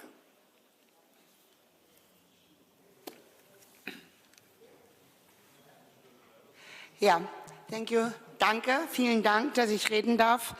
Ich möchte mich zwar bei allen bedanken, aber doch meine Redezeit dafür investieren, ein bisschen was aus dem Deutschen Bundestag zu berichten, denn ich verstehe unsere Anwesenheit als Delegation auch ein bisschen so, dass wir nicht nur für uns selbst, sondern dass wir eine Stimmung mitbringen aus unserem Land. Wir sind sehr stolz darauf, dass wir gemeinsam in Europa mit SURE und mit Next Generation EU in der Corona-Pandemie als Antwort eine solidarische Antwort gegeben haben, die alle europäischen Länder in die Lage versetzt hat, Investitionen in enormem Umfang zu tätigen. Es war das allererste Mal überhaupt in unserer Geschichte. Aber ich will nicht verhehlen, dass es in Deutschland die Verfassung verbieten würde, wenn wir daraus ein dauerhaftes Instrument machen würden. Und das hat schon bei der Debatte zur Next Generation EU eine große Rolle im Deutschen Bundestag gespielt. Und darum, weil ja viele, die hier gesprochen haben, davon ausgehen, dass das eine realistische Möglichkeit wäre, will ich schon sagen, dass es in unserem Land dazu eine kritische Diskussion gibt, obwohl wir große europäische Freunde sind. Und darum plädiere ich dafür, dass wir uns darauf fokussieren, eine Debatte zu führen, die etwas mit der Realität zu tun hat. Also auch wir glauben, dass das Regelwerk überarbeitet werden muss, dass wir auf die aktuellen geopolitischen Herausforderungen, wirtschaftlichen Herausforderungen reagieren müssen, dass wir da besser werden müssen.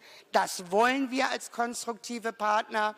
Aber wir warnen davor, dass man Schritte gehen will, die im Moment nicht geeignet zu sein scheinen, weil wir den Steuerzahlern verantwortlich sind und weil wir noch nicht genug Vertrauen haben bei den Steuerzahlerinnen und Steuerzahlern, dass sie glauben, dass wir das Geld, sinnstiftend in die Investitionen ausgeben werden, ohne weitere Kontrolle. Danke. Muchas gracias. A continuación tiene la palabra Domenico Matera del Senado de la República Italiana. Un punto fondamentale per l'Italia è che tornare al patto di stabilità, come l'abbiamo conosciuto, sarebbe un grave errore. I negoziati sulla nuova governance economica sono in corso, ma senza ancora essere arrivati a soluzioni condivise. Per parte nostra è inimmaginabile tornare al vecchio patto di stabilità, perché un ritorno alle vecchie regole del patto vorrebbe dire una penalizzazione che non tiene conto di tutto quello che è successo dal Covid in poi.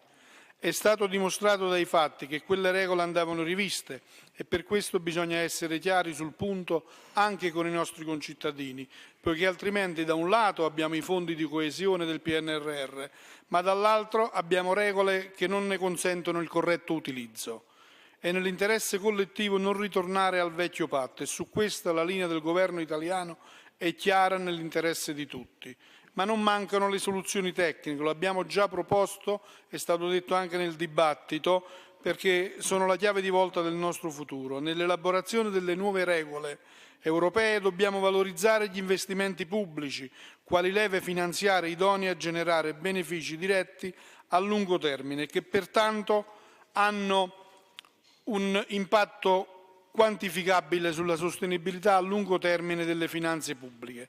Dobbiamo attivarci affinché le spese pubbliche collegate all'attuazione dei programmi europei per la transizione verde, digitale, per la difesa e per gli investimenti infrastrutturali siano esclusi dai meccanismi del nuovo patto di stabilità e crescita.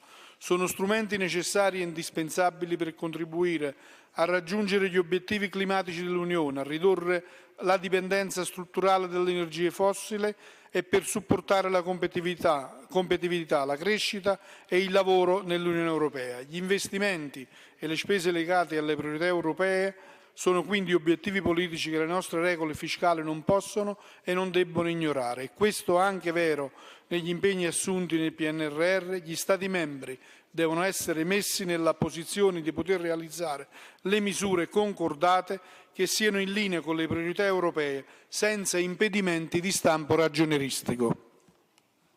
Muchas gracias. A continuación tiene la palabra don Herbert Dorfmann del Parlamento Europeo. Good morning. I actually very much agreed with what Mr. Faes said. I think we cannot see, and I'm convinced we cannot see economic stability and this package independently from other things which are happening in this world in this moment. And you mentioned the cost of the war in Ukraine, the cost at a national level, but also at European level. I would add also enlargement. We will have high costs for enlargement in the years to come. And there's the whole green transition. So how to deal with this? And I see in our situation, the European Parliament, mostly the idea is say, okay, do not calculate these costs for the aim of this package, so for economic stability. But this does not solve the problem, because not to calculate the cost does not mean that these are not debt. Always debt there are. This simply improves the figures, but does not improve that does not solve the problem itself. So I think we need a broader approach. We need to try to find costs which are connected with international challenges like Ukraine, like enlargement, like green transition, and we need to bring these costs on a European level.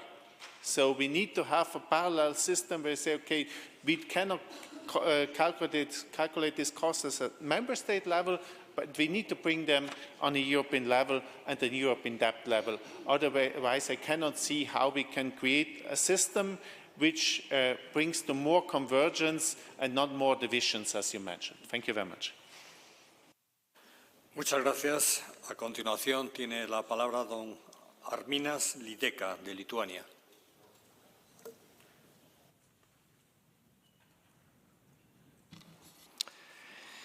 Gracias. Muchas gracias, señor presidente.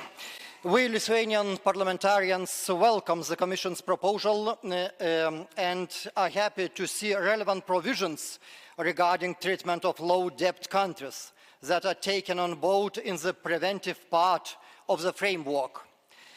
We believe that it will reduce the risks of unreasonable build-up of debt in currently low-debt member states. Nevertheless, there are a number of areas that need further work and clarification.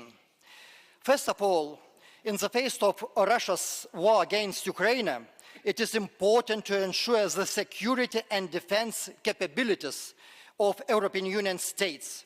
Therefore, the new economic governance system must provide opportunities for sufficient investments in this area. Therefore, we seek legal clarity regarding treatment of additional spending for defensive capabilities. To be clear, we don't want a golden rule, but prefer rather smart and targeted flexibility to boost defense capacities, especially for countries that have fiscal space. For instance, defense spending should be considered a relevant factor when evaluated violations, breaches of the 3% deficit limit.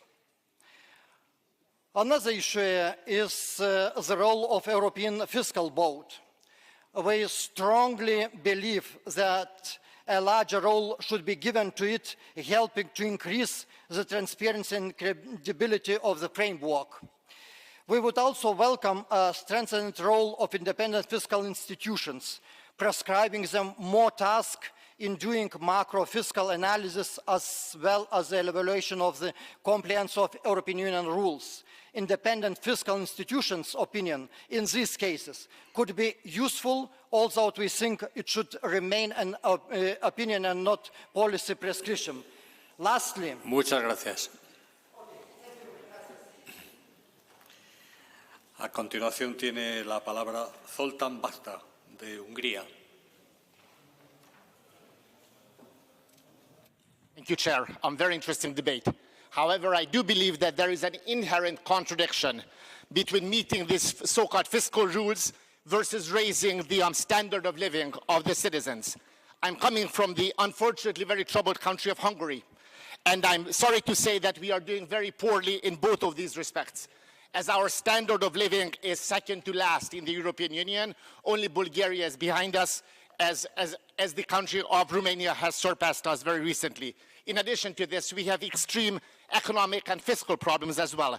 We have stagflation, a fourth quarter in a recession, coupled with a very high inflation of above 15%, and a national currency that is fluctuating very volatilely. Finally, we have a very high debt to GDP ratio and a budget deficit that is forecasted to be approximately over 5% the second year in a row. Why did I say all of these bad economic information about the country that I love very much, Hungary? Well, to convince you that Hungary, despite that Hungary desperately needs the European Union funds that it is entitled to. Yes, we are entitled to these European Union funds, I say this. However, in my head, it goes without saying, and it is obvious to me, that European Union decision makers have set preconditions for these funds. Obviously, they have set preconditions for these funds. And I'm very, very disappointed to see that the Hungarian government has persistently been unable to fulfill these conditions. So to wrap up, my country, as I said, desperately needs these funds as we have economic fiscal problems and a low standard of living. So I beg you, I actually beg you to please find a mechanism whereby these EU funds, despite the actions of the government, reach the population directly. So somehow find a mechanism where it reaches the people through the local governments, through cities, through civil unions, and somehow bypass the government that hinders this process. The government has done everything to hinder the process, bypass the government, and give the money to the citizens, to the country. The people deserve it. Thank you so much. Muchas gracias. Es el turno ahora de don José Gusmão, del Parlamento Europeo. Thank you, Chair. The Commission's proposal for the new economic governance rules was marketed as providing clearer, more transparent, more simple, and more owned a new set of rules. But when we look at the actual provisions from the Commission's proposal, we find the exact opposite. The debt sustainability analysis is a reliable technical tool, but what the Commission is proposing is that the Commission alone will define the parameters of each debt sustainability analysis. And as we all know, if you have control on the fiscal multiplier or the interest rate predictions, you can get whatever analysis you want. So that allows the Commission to discriminate between member states, to reward or punish governments, and that is neither transparent nor democratic and nor clear. Also, we have a colonial clause in this set of rules, which is the proposal that when we don't have an agreement on the fiscal trajectory between the Commission and the Member State, the Commission will be able to impose its proposal for the fiscal trajectory to the Member State. I really thought we were past this. This means that it's back to Troika time. It's back to technicians deciding fiscal trajectories over democratic elected governments. This is the opposite of the ownership we were promised. And finally, the Commission proposal says that when a new government is elected, it can propose a new fiscal trajectory as long as the rhythm of fiscal consolidation doesn't diminish. And that means that the European voters will be able to choose austeritarian governments over investment governments, but not the other way around. This is not democracy, this is not ownership. Muchas gracias. Es el turno ahora de Bojana Mursic, de Eslovenia. Thank you. Slovenia is the most industrialized European country and closely integrated into European industrial change. As a small country, it feels the consequence of crisis even more than actually. Slovenia believes that it's time to restore European industrial and innovation leadership. We support message that focused on improving European competition and adjusting and effective energy and green translation. Three things in the EU recently and revolving in NIBES will require and competition in this industrial, economic and trade policy. We agree that encouraging competition, protecting against economic and security risk and fostering partnership with like-minded third countries is important for activities of fair balance and mutual reinforcement between the economic and security interests of the UA. To the end, we are open to great flexibility when it comes to rules governing state aid, which would enable the necessary investment into the green transition. However, we also agree that the adjustment must be targeted and temporary. In the end, Slovenia supports a more ambitious and decisive European trade policy is crucial for the EU to continue with its planning activities for diversifying supplies, strengthening research, innovation and technological development and promotion the circular economy and recycling. It's also important to work together with like-minded the global parents to promotion the global stability and economic growth. Thank you. Muchas gracias. Es el turno ahora de Sabula Orfanitu, de Chipre, de la delegación de Chipre. Legislative proposals put forward by the European Commission are designed to respond to the current geopolitical developments, skyrocketing energy prices, inflation and interest rates, and the prevailing uncertainty following successive crises, which expose the vulnerabilities of our socio-economic systems. The new economic governance framework envisages a stronger role for independent fiscal institutions. These will significantly enhance the plans by providing an additional layer of oversight and expertise. However, the legislative proposals provide for limited parliamentary ownership. Hence, it is imperative to ensure that national parliaments play a substantial role, particularly in the framework of the technical trajectory between national governments and the European Commission, where parliamentary oversight is currently lacking. National parliaments' active involvement in designing, implementing and monitoring the national plans is a democratic imperative to ensure that plans genuinely meet the concerns to better serve the interests of our citizens and to grant national plans greater democratic legitimacy, accountability and transparency. The difficult task here is to achieve symmetry. On the one hand, we must address national challenges while ensuring public debt sustainability and reduction, and on the other hand, we must align with the EU's common objectives, particularly in the context of the green transition and digital transformation. Striking this balance is critical for the economic stability and prosperity of both the individual member states and the EU as a whole. The Spanish Presidency commitment to reach an agreement on these fiscal rules is commendable, but practical challenges still remain. A final agreement before the end of the year may be unrealistic due to the difficulty in finding common ground on fiscal issues. Trilogue negotiations may be timely in reaching a provisional agreement. Therefore, we suggest that national governments are urged to demonstrate political will and leadership to approve a transitional period following the deactivation of the General Escape Clause, which is crucial for economic stability and citizens' well-being. Thank you. Muchas gracias. A continuación doy la palabra a doña Margarida Márquez del Parlamento Europeo. Thank you, President. First of all, I'd like to say that we are discussing the revision of the fiscal rules since a long time ago. I can say it since the beginning of our mandate, 2019, but still today we could hear a lot of new ideas and a lot of new points to the debate. Thank you very much, all the three speeches. Second, I'd like also to thank the Spanish Presidency, because the Spanish Presidency is very committed to revise the fiscal rules and also to revise the MFF.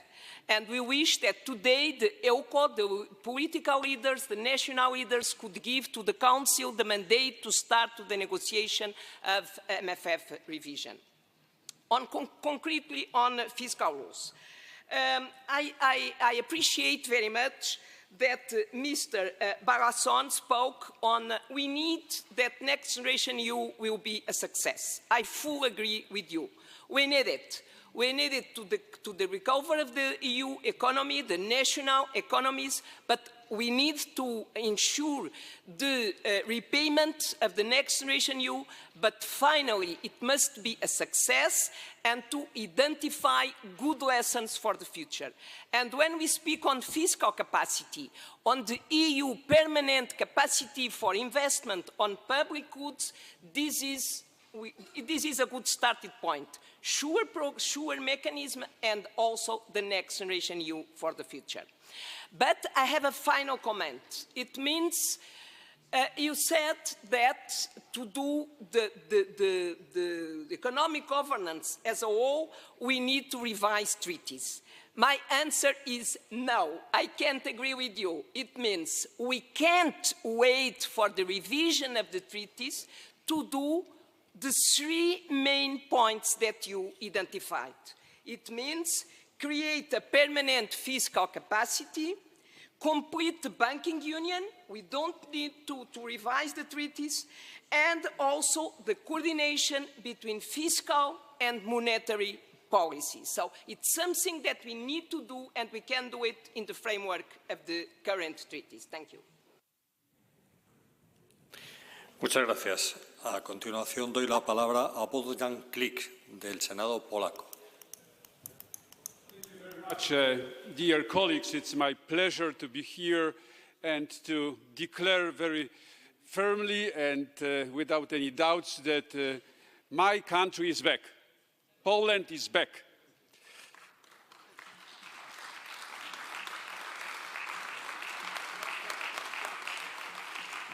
Thank you so much. This is not only important for you, the representatives of other member states of the European Union, but mainly for Polish citizens, for those voters who voted in favor of return of the Polish government to the main family of the European house. We are back in the European house, and this is important also for you, but once again important mainly for Polish ladies and gentlemen.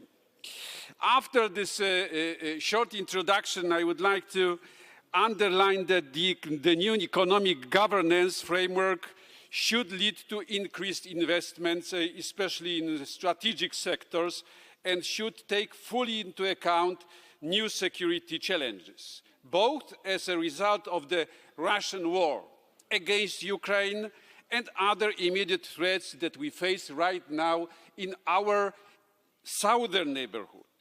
In the context of both, mainly in the context of the war in Ukraine, it would be appropriate to recognize in the European Union's law that high defense spending by member states fosters international solidarity and helps achieve EU policy objectives, and should be treated as an important factor in the EU budgetary surveillance. Let me conclude. The Commission could take into account the current defense spending of a given member state with the average defense spending for the entire EU, and it would be important for all of us. Thank you so much. Muchas gracias. A continuación doy la palabra a doña Eva María Potseva, del Parlamento Europeo. Muchísimas gracias. Gracias a los tres ponentes. Ha sido muy interesante. Yo les quería preguntar sobre el instrumento de inversiones en las reglas fiscales. Y Enrique habló también de este tema y por eso me pareció muy interesante. Efectivamente, la Comisión Europea se inspiró o copió, para decir así, el funcionamiento de los fondos de recuperación. Lo que pasa es que a la Comisión Europea se le olvidó un aspecto muy importante que incluimos el Parlamento Europeo cuando adaptamos los fondos de recuperación a la crisis energética a través del REPowerEU.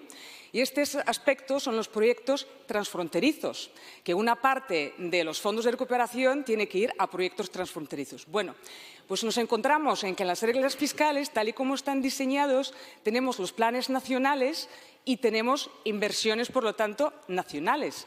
Entonces me pregunto cómo vamos a invertir en proyectos estratégicos de la transición digital o verde. Por eso no tenemos en Europa un Silicon Valley. Tenemos unos hubs digitales en Portugal, en Dublín, pero no tenemos realmente un Silicon Valley o unos proyectos realmente estratégicos a nivel de la Unión Europea. Por eso me pregunto, y Enrique, estoy de acuerdo contigo, pero teniendo sobre la mesa lo que tenemos, que son las reglas fiscales, ¿cómo podríamos quizás rediseñarlos de una manera que estos planes nacionales incluyan de forma obligatoria inversiones en proyectos estratégicos transfronterizos? Otro aspecto que también creo que es importante es la inversión privada. Estamos hablando mucho aquí de la inversión pública, que es muy importante, pero cuando vemos, por ejemplo, el IRA, el Inflation Reduction Act, está atrayendo muchísima inversión privada. No ha sido el caso del RRF. Entonces me pregunto cómo podríamos también promocionar este tema. Y el último aspecto, en todos los Estados miembros de la Unión Europea tenemos un reto en común, que es el reto demográfico. Por lo tanto, yo creo que las inversiones tienen que acatar este problema en todos los Estados miembros, pero acatándolo, evidentemente, pues invirtiendo en educación y formación. Muchas gracias. Muchas gracias. Doy la palabra ahora a Sven Clement, de Luxembourg. Monsieur le Président, chers collègues, il est temps d'être honnête, surtout avec nous-mêmes. Presque aucun pays ne respecte ses objectifs à moyen terme face à un monde en polycrise. Nous pouvons certes bénéficier de la suspension des règles et prétendre d'être soi-disant conformes, mais le sommes-nous vraiment? Réponse? Non. Une réponse honnête et simple, mais qui fait peur. Il est clair que nous ne pouvons plus continuer ainsi, invoquant une clause d'exception après l'autre. Donc j'applaudis l'effort de tenter une réforme de notre gouvernance économique. Son inscription dans un cadre plus global et surtout plus résilient par rapport aux crises auxquelles nous sommes constamment exposés est plus que nécessaire. Nos réponses doivent pourtant avoir le support démocratique de chaque pays et de son Parlement. Les réponses ne peuvent pas être laissées aux seules instances technocratiques. Chers collègues, la réforme, si elle veut être plus permanente, doit donc responsabiliser les parlements nationaux et non pas les considérer comme simples spectateurs lors de la présentation des PNR et PSC nationaux. À côté des questions économiques et financières, nous devons garantir l'adhérence à une gouvernance économique commune, sans pour autant oublier que certains parlements nationaux puissent avoir une vue différente. Si on désire une véritable adhérence commune, il est impératif de doter les parlementaires nationaux des pouvoirs et des moyens leur permettant de questionner et d'analyser les plans nationaux et de comprendre les enjeux globaux au-delà de leurs responsabilités locales. Nous ne pouvons pas laisser, pour ne pas dire négliger, ce sujet primordial dans les mains de la Commission et de l'exécutif national. Les parlements nationaux méritent d'être responsabilisés. Merci. Gracias. Doy la palabra a continuación a Wojtek Munzar, de la República Checa. Buenos días, good morning, ladies and gentlemen. Thank you very much for the floor. We considered that the discussion of European fiscal rules to be very important. Individual member states, through their fiscal decisions, influence the economy in the other countries. Expansive fiscal policy and debt creation lead to imbalances and, consequently, to inflation. And this leads to a further escalation of demands on public finances.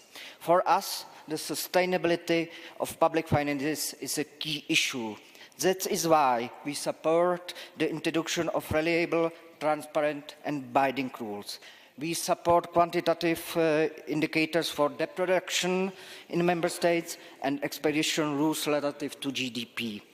The rules should be the same for everyone, which is why we have reservation regarding attempts to draw exemption from the scope of expenditure.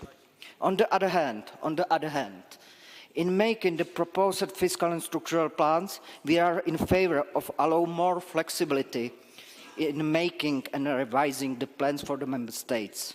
Flexibility not only for the objective reasons, but also when political priorities change in member states. Last but not least, let me comment the process for making decisions on this legislation. Concerning the institutional balance, we would like to stress that this legislation should not be amended by delegated acts as it's proposed now. There are issues of clearly political nature that cannot be decided by the Commission in this way. Therefore, it is essential to include key provisions such as the criteria for setting the technical trajectory in the regulation for the decision of legislators. Finally, we believe that the general escape clause should only be activated and deactivated by the decisions of the Council, not solved by reversed qualified majority voting. Thank you for your attention. Muchas gracias. A continuación doy la palabra a Civota Starčević de Serbija. Poštovani predsjedniče Senata, kolege članovi parlamenta, predstavnici Evropske komisije, moje ime je Života Starčević, član sam parlamenta Republike Srbije, član odbora za privredu, regionalni razvoj, trgovinu, turizam i energetiku i pripadam poslaničkoj grupi Jedinstvena Srbija Dragan Marković Palma. Strateški cilj Republike Srbije je članstvo u Evropskoj uniji i tom cilju Republika Srbija prati politike i usklađuje svoje propise sa evropskim, jer je to najsigurniji put da se unaprede politički odnosi i međusobna razmena roba, iskustava i ostvari demokratski i tehnološki napredak. Kada je reč o ekonomskom oporavku i merama koje su primenile vlade da bi amortizovale posledice pandemije COVID-19 i prekida lanca snabdevanja ukrajinske krize i njenih posledica u vidu rasta cena energenata i hrane, Republika Srbija beleži dobre makroekonomske rezultate. U 2023. godini je do sada zabeležen rast BDP-a od 2%, neto priliv stranih direktnih investicija porastao je za 21,4%, budžetski prihodi su porasli za 11,6%, a porastao je i spoljni dug na 35 milijardi evra, što je 51% domaćeg bruto proizvoda. Stopa nezaposlenosti je porasla na 9,6%, to je 0,7% u odnosu na 2022. godinu. Rast beleži industrijska proizvodnja i prerađivačka industrija, ali je zabeležen godišnji pad prometa u trgovini na malo i blagi pad izvoza. Uvoz roba i usluga je pao za 10%, a stopa inflacije je porasla za 14,4% za godinu dana. Poštovane kolege, Republici Srbiji bi bila dragocena diplomatska pomoć Evropske unije za ukidanje blokade otpreme robe iz Republike Srbije u autonomnu pokrajinu Kosovo i Metohija, koju je uvela privremena institucija samouprave u Prištini 14. juna 2023. godine. Zatraženo je ukidanje ove mere, a o blokadi, štetnim posledicama i ponašanju protivnom evropskom duhu i vrednostima obaveštene su sve CEFTA strane, Evropska unija, sve članice Evropske unije, ali još nema rezultata. Pored ovih barijera, susedna Bugarska, članica Evropske unije, je upravo donela odluku o uvođenju dodatne takse na tranzit gasa preko njene teritorije, što je u suprotnosti sa međunarodnim ugovorima i o čemu Evropska unija takođe treba diplomatski da reaguje. Hvala. Muchas gracias. Para finalizar, voy a dar la palabra a Zija Altunjaldiz de Turquía. Thank you, Mr. Chair. And I thank Spain as our good host, and I thank the speakers. We benefited a lot. Dear friends, today we find ourselves at a critical conjuncture where the challenges facing the European Union's governance and its economic recovery cannot be overlooked. In 2022, the European Commission took a significant step by issuing a Commission that outlined future guidelines for the EU's economic governance framework and its reforms. These reforms were designed to simply increase transparency and enhance the efficiency of regulations while fostering greater national participation. Let us acknowledge the commendable efforts of the European Commission to streamline the EU's economic governance framework. However, we cannot ignore the multifaceted challenges that still confront the European Union. Despite the well-intentioned reforms, the EU economic recovery remains vulnerable to several international and external factors. The global economy is up to facing adversaries, persistent public debt levels, and need for balancing the financial stability are on the top of our list. Dear colleagues, the rapidly evolving international landscape, marked by geopolitical tensions and practices that is ruining and, I think, breaking international order, and trade disruptions and ongoing impact of the post-pandemic terms presents a complex web challenges that requires astute navigation as the EU endeavors the clear of path towards economic recovery. It must be mindful of the interconnectedness of the global economy and the implications of its policies on the international stage. I think let us realize some of the competitors are going very far and very speedy behind, in front of EU. I think let us collaborate one another. Muchas gracias, Tilla. Muchas gracias. Hemos terminado el turno de palabra de todos ustedes y ahora es el momento de que nuestros ponentes les respondan. Vamos a invertir en ello hasta las 2 menos cuarto, aproximadamente 30 minutos. Doy en primer lugar la palabra al señor don Fabrizio Balasone. Thank you. Many questions and many suggestions for reflection also coming from the other speakers on this panel. If I were to answer now the question that Mr. Feas posed, why didn't the Commission propose more, not just the economic governance, I think the discussion today is the answer. The discussion would have got stuck if we had proposed that. But if I want to give a more serious answer to this question, I would say that we didn't float the proposal for the reform of the economic governance in a void. We have Next Generation EU, which is a fantastic innovation. It's something that could not have been thought possible only 4 years ago. It's the first time we have something like that in Europe. Now, why is it so important? Some of you have hinted to this. The importance of Next Generation EU is that, again, I'm borrowing the words from Mr. Feas, that we can preach by example. If we deliver on Next Generation EU, then we can show that there is value in a future with a central fiscal capacity of sort. So that's for the future. First we have to deliver on what we have now. Second thing is on this topic, we proposed STEP. Now, STEP is the embryo of what was called earlier a sovereignty fund. STEP is stuck in the discussion at the Council. It's about 10 billion, no small money, but not exceptional amounts of funds, mostly to be used to leverage on existing instruments, yet member states are not that convinced. So again, another reason to be cautious in this direction. Now, why do we focus so much on fiscal rules? Is this an obsession, a technocratic obsession? No, this was a decision taken in 1989, before the euro was decided.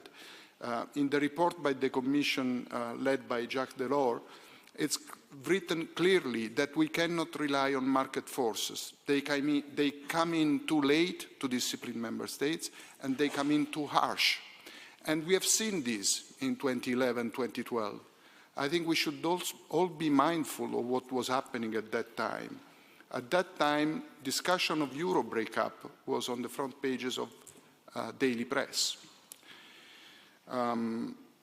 I think that having no fiscal rules would be damaging precisely for those countries that have less fiscal space, because they are the weak link. Now, the other thing that has been voiced is that indeed fiscal prudence, fiscal consolidation is not an enemy of growth and progress. I agree partly, But I have to point out to your attention that expansionary fiscal consolidations are a very rare phenomenon, and very often they occur because they are implemented under very favorable and special circumstances. Most often, the circumstances are not favorable. Let's think about our current circumstances, where we have a lot of debt to deal with, but we have a lot of investment to deal with. And also we have a dwindling population. We have dwindling demographic trends. This is a great challenge for growth. One word on the risk that we are tabling a technocratic proposal. The fiscal trajectory is not a law. It is a reference. It is for member states then to come back and say, look, this assumption is not sound. We think this should be different because we have further information. There is a dialogue which is based on sound economic reasonment and evidence, which allows for differences. And the member states have the chance, of course, to implement policies at home that can change the macroeconomic reference on which the trajectories are based. Then on safeguards instead, the call for prudence coming from some of you. Safeguards are necessary, but we need to be careful not to overburden the proposal. If we put too many safeguards, in the end, all this flexibility, all this country specificity, which allows to have a gradual fiscal consolidation, which is tailored to what is really necessary to ensure fiscal sustainability, will be lost. And we'll be back to a situation where we have the same rules for everybody, but not the same rules, actually, the same numbers for everybody. It's an important point here. The rules in the proposal by the Commission are the same for everyone. The procedures are the same for everyone. The tools are the same for everyone. What is different is the outcome of the calculation, which depends on the different economic circumstances of countries. And that is important. Last point on the comparison between the EU and the USA. It is true that the USA don't have much fiscal rules imposed at the center. They have fiscal rules imposed on their own, the single states. The US states, they have balanced budget rules. Why they can afford it? Because they have a federal government that can go on the market and take care of what is needed. So they have a fiscal capacity, central fiscal capacity. Now, the US is a federation. We are not. So we must all be mindful of the institutional differences between these two big economic areas. But we should not make the mistake that we pretend that we can go ahead with no central fiscal capacity and not local capacity to implement the needed policies. So thank you very much for all your questions. This was very interesting and food for thought for me when I go back to Brussels. Thank you. Sí, muchas gracias, Fabrizio. Tiene la palabra Irene. Thank you. It's difficult to summarize, but I think that as Mr. Balassone said, this debate highlights the complexity of this debate, the political complexity, and sometimes for me it's kind of frustrating because the debate has been going on for many years. All the economists by now more or less tell us the same thing, which is what Mr. Fayas has just said. But then when we try to translate the evidence, the empirical evidence, the lessons and the data, the empirics, into rules that have to be validated by politics, then other dynamics kicks in and everything becomes so difficult. I don't want to ignore the difficulties. I know that there are national debates, that there are rules, national rules that have been to be respected, but as different from my colleagues here, I can talk to my fellows, members of parliaments. We are the politicians. We are the ones who are supposed to change the rules for the better, to improve the life of our citizens, and to do that, We need a vision, a long-term vision. We need to listen to what the experts say. We need to look at the data. We need to learn from the lessons, the mistakes, but also what worked in the past. Next Generation EU, I don't know there might be critical aspects, but with that kind of project, and also with the SURE, with the Europe of Solidarity that we tried to experiment after the COVID, we managed to bring back the European Union and most of the European countries to the GDP levels of pre-crisis within 2 years. With the Great Recession, it took us 8 years. For many member states, even more than that. So can we learn something from these and put aside our ideologies and try to see how can we build the kind of Europe that really is needed for our citizens? And one last thing. The debt, of course, we had to create a debt to finance Next Generation EU. But the sustainability of this debt is given by the growth that we managed to achieve in this year. That's how you achieve the sustainability.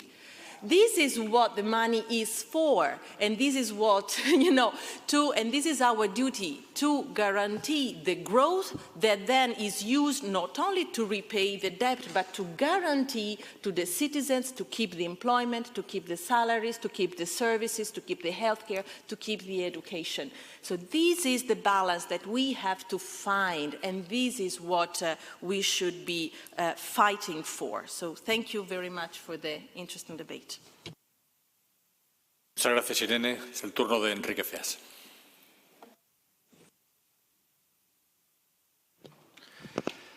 Muchas gracias. Algunos comentarios o simplemente intento dar respuesta a algunas de las preguntas. Se ha mencionado la importancia de no solo definir reglas, sino cumplirlas. Y en ese sentido estoy totalmente de acuerdo. Y, de hecho, probablemente una de las cosas más complicadas de la propuesta de la Comisión es el enforcement de las reglas, incluso algunas cosas que aparecen en la comunicación, como la presentación ante el Parlamento para justificar incumplimientos o incluso las restricciones sobre fondos estructurales, desaparecieron luego de la propuesta legislativa. Es importante y hay que hacerlo. Sin embargo, la Comisión, como decía el señor Sánchez García, la Comisión no tiene que decidirle a los países cómo tienen que ejecutar su política económica. Lo que tiene que decir es simplemente cómo evitar distorsiones o cómo evitar desequilibrios que alteren al resto de los países. ¿Pero es compatible con Next Generation EU? Por supuesto, porque Next Generation EU es deuda europea y esa es la idea fundamental por lo que es un gran avance y por lo que se distingue de otros momentos de integración europea. Respecto a la cuestión sobre si hacen falta reglas, si hay un activo seguro, que decía el señor Fernández, sí, pero es que estamos cayendo en el mismo problema del que hablaba al principio, en situaciones de segundo óptimo. No podemos hablar de un activo seguro europeo si no tenemos al mismo tiempo una cobertura de ingresos y gastos reflejada que respete los parlamentos nacionales. Y en ese sentido, lo que decía Frau Hagedorn, Sie haben vollkommen recht. Hay que respetar los parlamentos nacionales. La idea es, si no se puede crear deuda porque es incompatible con las constituciones nacionales, lo que hay que hacer es que una parte del presupuesto sea supranacional. Eso es perfectamente compatible con cualquier constitución. La idea es cómo financiar todo lo que necesitamos de una forma que sea compatible con las legislaciones nacionales. Menciones también a la idea de la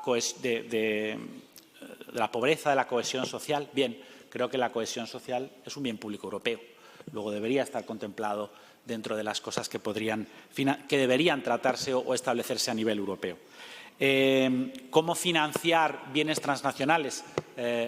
Precisamente yo creo que si hubiera una consolidación o hubiera una prolongación de los fondos Next Generation EU, no deberían ser como ahora, con cantidades asignadas a países, sino tendrían que ser fondos disponibles para proyectos que se presentaran de carácter transnacional y que fueran evaluados como consistentes y que fueran considerados verdaderamente bienes públicos europeos. No se trata de dar dinero a los países, se trata de que haya fondos que no aumenten la deuda nacional para financiar bienes públicos realmente europeos. ¿Capital privado? Desde luego, pero es que precisamente, ¿por qué Estados Unidos, por qué las empresas tecnológicas en Estados Unidos se financian un 25% con financiación bancaria y un 75% en los mercados, y en Europa es al contrario, el 75% es financiación bancaria y el 25% es financiación de mercados, que tiene otra concepción de riesgo, porque no tenemos un mercado único de capitales. Y ahí coincido precisamente con lo que decía usted, se puede avanzar muchísimo en algunos aspectos que han quedado bloqueados, como la unión bancaria o la unión del mercado de capitales, antes de llegar a la creación de una capacidad fiscal permanente. Ahora bien, ¿podemos esperar mucho sin cambiar los tratados? ¿Qué esperamos? ¿A una próxima crisis financiera? El problema es si no sé si realmente tenemos, o esa es mi preocupación, con independencia de que hay debates que yo entiendo que son difíciles, el problema es si tenemos realmente mucho tiempo para esperar y tomar decisiones verdaderamente importantes. Muchas gracias. Muchas gracias a los tres ponentes. Muchas gracias a todos ustedes. La segunda sesión comenzará a las 15:30 horas y ahora, pues, el Senado, las Cortes Generales les ofrecen a todos ustedes un almuerzo en uno de los salones de este palacio. Muchas gracias.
Buenas tardes. En primer lugar, me gustaría presentarme. Soy Javier Márquez, soy senador. Y, en primer lugar, pues me gustaría desearles también la bienvenida y, por supuesto, una bonita estancia aquí en España y en Madrid concretamente. Y con esto pues comenzamos lo que es el segundo panel de esta jornada, que lo vamos a centrar ahora en lo que es la arquitectura de la nueva gobernanza. Ya hemos tenido la primera parte, ya hemos tenido el primer debate, que ha sido un debate bastante interesante, con intervenciones bastante notables. Y como todos ustedes ya han visto, lo que se pretende con estas reglas es que se sea más transparente, que sean más sencillas para la ejecución en los países, que estén mejor adaptadas a lo que son las necesidades de los diferentes países, pero que eso sí, que tengan reglas comunes para que no haya unos países beneficiados frente a otros y, por tanto, que haya un equilibrio entre los mismos y también que haya unos mejores instrumentos de control. Por tanto, lo que se pretende, en definitiva, es que haya una sostenibilidad de la deuda que los países puedan tener. Es decir, que, evidentemente, que si existe una deuda, que sea una deuda que se pueda pagar, ¿no? Y que, por tanto, que se hagan reformas estructurales en los países para mejorar la competitividad de todo ello.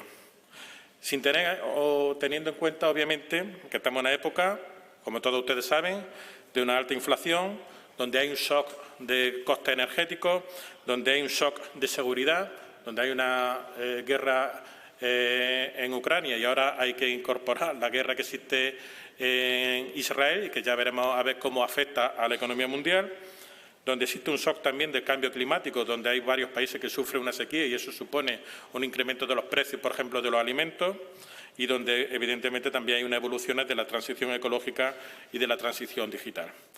Para esta intervención, y dado cuenta que se me ha dicho de la organización que tengo 2 minutos y, por tanto, voy terminando, van a intervenir, por una parte, Javier Pérez.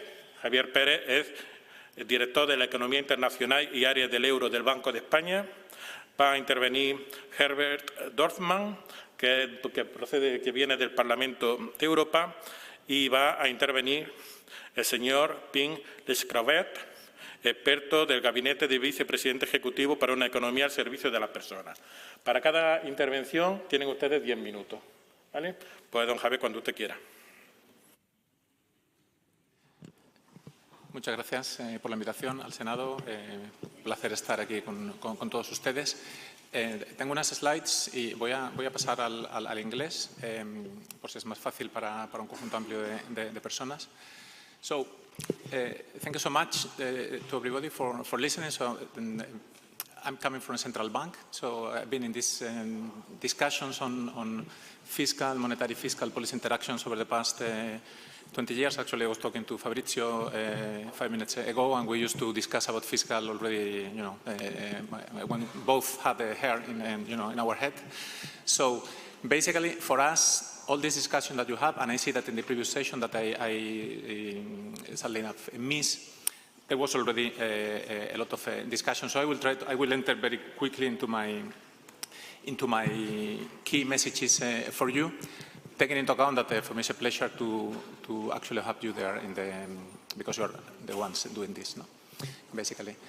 So the fiscal rules, as you know, or fiscal policies in general, and for central bankers, is a key issue, because without a proper functioning of fiscal policies, then a monetary union cannot work.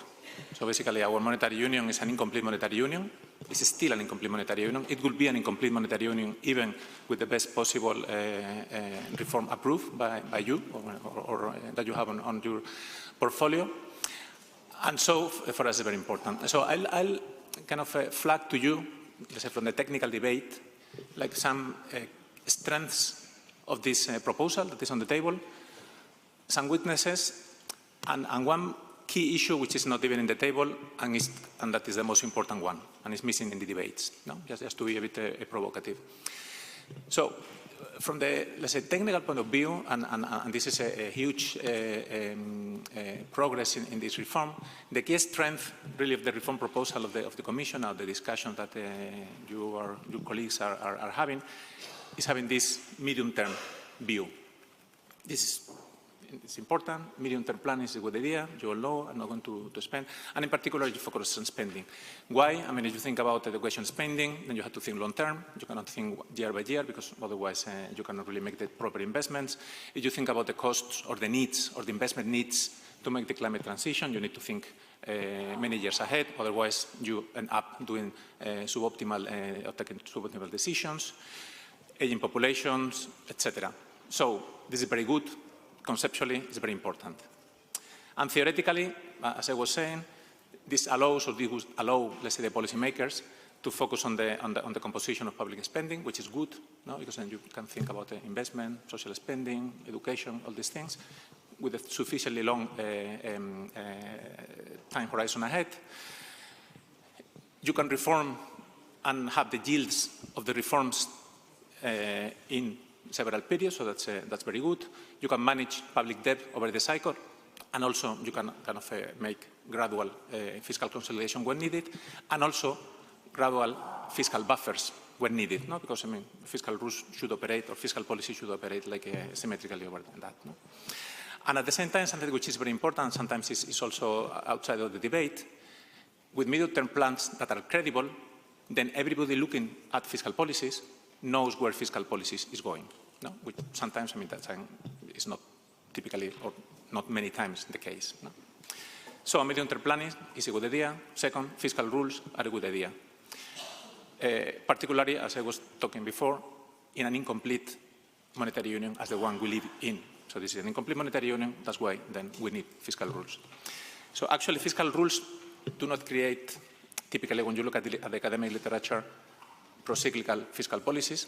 So fiscal policies are pro-cyclical because of policy decisions, and the fiscal rules try to prevent that, or are pro-cyclical insofar as fiscal policies are pro-cyclical. No? So this is important, and I think that the reform proposal recognizes that, and it's very good. No? But then at the same time, the key weakness of the reform proposal is medium-term budgetary planning. So I just changed in the title the word strength and weakness. Why so? Because basically, let's say the policymaker, you still have to convince the public, when the reform is outside, that this is going to work. And this is not a theoretical concept. No? What evidence do we have of fiscal plans working? No?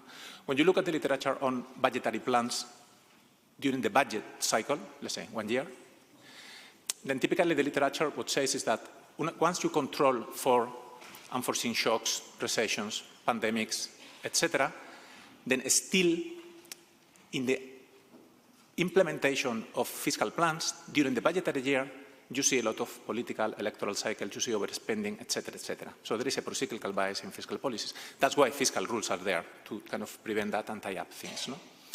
So we have evidence on short budget cycles, and the evidence says that we need rules, otherwise we don't have, a way of tying up the spending plans and living up to promises.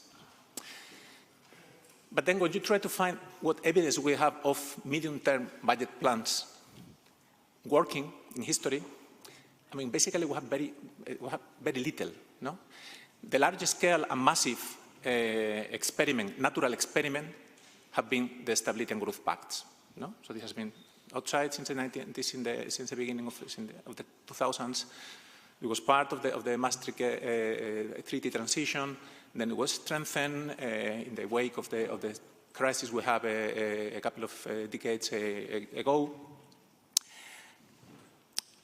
And the ability of stability programs to signal the medium-term behavior of fiscal policies have been relatively weak. So in that sense, I mean, we don't have a lot of international, this is in Europe, but when you look at other countries all over, I mean, everybody has fiscal rules. You look at Brazil, you look at kind of the US, you look at Canada. When you try to find successful experiences or evidence, there is not much. There is a lot of theory, but there is not much in practical implementation. No? And typically, I mean, people, when you look at, for example, there is the chart I have there with all this, so you see the public debt in one country, in this case is Italy, and the lines that go down are the stability programs published every year by the authorities. So this means that public debt was growing despite the signaling of a stability program of medium-term plans that debt was going to be reduced. No? So we don't have much experience. This doesn't mean that the new rules can be a success. But of course, I mean, we have to put a question mark. No? That's why the discussion is going into how to make this successful, and this is this is well known. Because at the end of the day, you have difficulties with let's call it political cycles, in the sense of bias to spending for different reasons. No? So I'm not putting any judgment on that. No?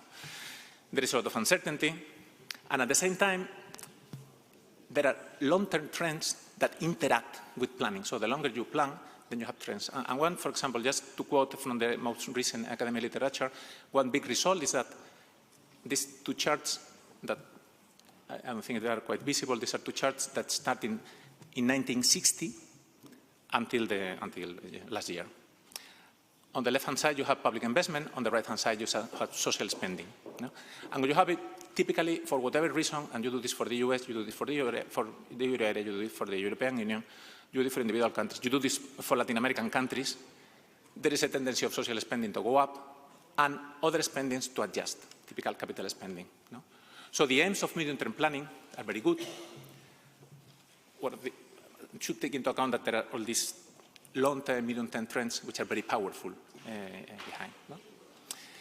So this gets a bit more difficult when you even think about horizons beyond the projection horizon. No? You all know, and you've been discussing about that in the previous session, that these technical plans and the plans submitted by the authorities will have like 4-7 years. But then what's important is what's behind. So, for example, if you look at the CBO, the Congressional Budget Office of the US, they have these scenarios, regular scenarios that they publish and they analyze until 2050. And when we look at pensions plans, we look at really long term, because we have to look really long term. No? And the problem is that all these issues become more complicated in the future. And just to put you one example, and I will walk you through these things, it's relatively complicated. There is this interesting exercise done by the International Monetary Fund staff, where they look at the ability of these long-term instruments, like these debt sustainability analysis issues, techniques, to anticipate where are we heading, actually. And they distinguish between two horizons, let's say the short-term horizon, 1-2 years, and the medium term, which is 3 to 5 years. And what you see is that at the end, useful as they are, the technique that we have for medium-term planning, for debt sustainability analysis, have not been very good at anticipating where debt was heading. No? These are the red and the orange balls there. Even in adverse scenarios of less growth, higher interest rates. So this means, it doesn't mean that, again, this is not going to work.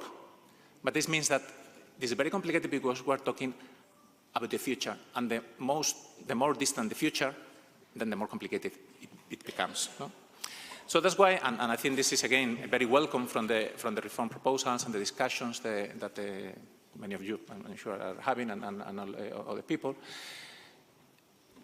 Here, the key issue is how to guarantee that without prior successful experience, without relevant international benchmarks, we can trust these really medium-term and even very long-term plans. And we can trust that debt is going to be on the downwards, et cetera, et cetera. And there are two discussions. I don't have time to go through them, but I'm sure I'm happy to discuss. That's why it's key really to talk about the adjustment plan, whether it is back for loading, whether you do it on the first year or you do it on the 7th year or even beyond, whether you have to adjust year by year or on average. These are very valid points. This is very interesting, very important. But depending on how this is solved, this can even undo the ambition of the reform.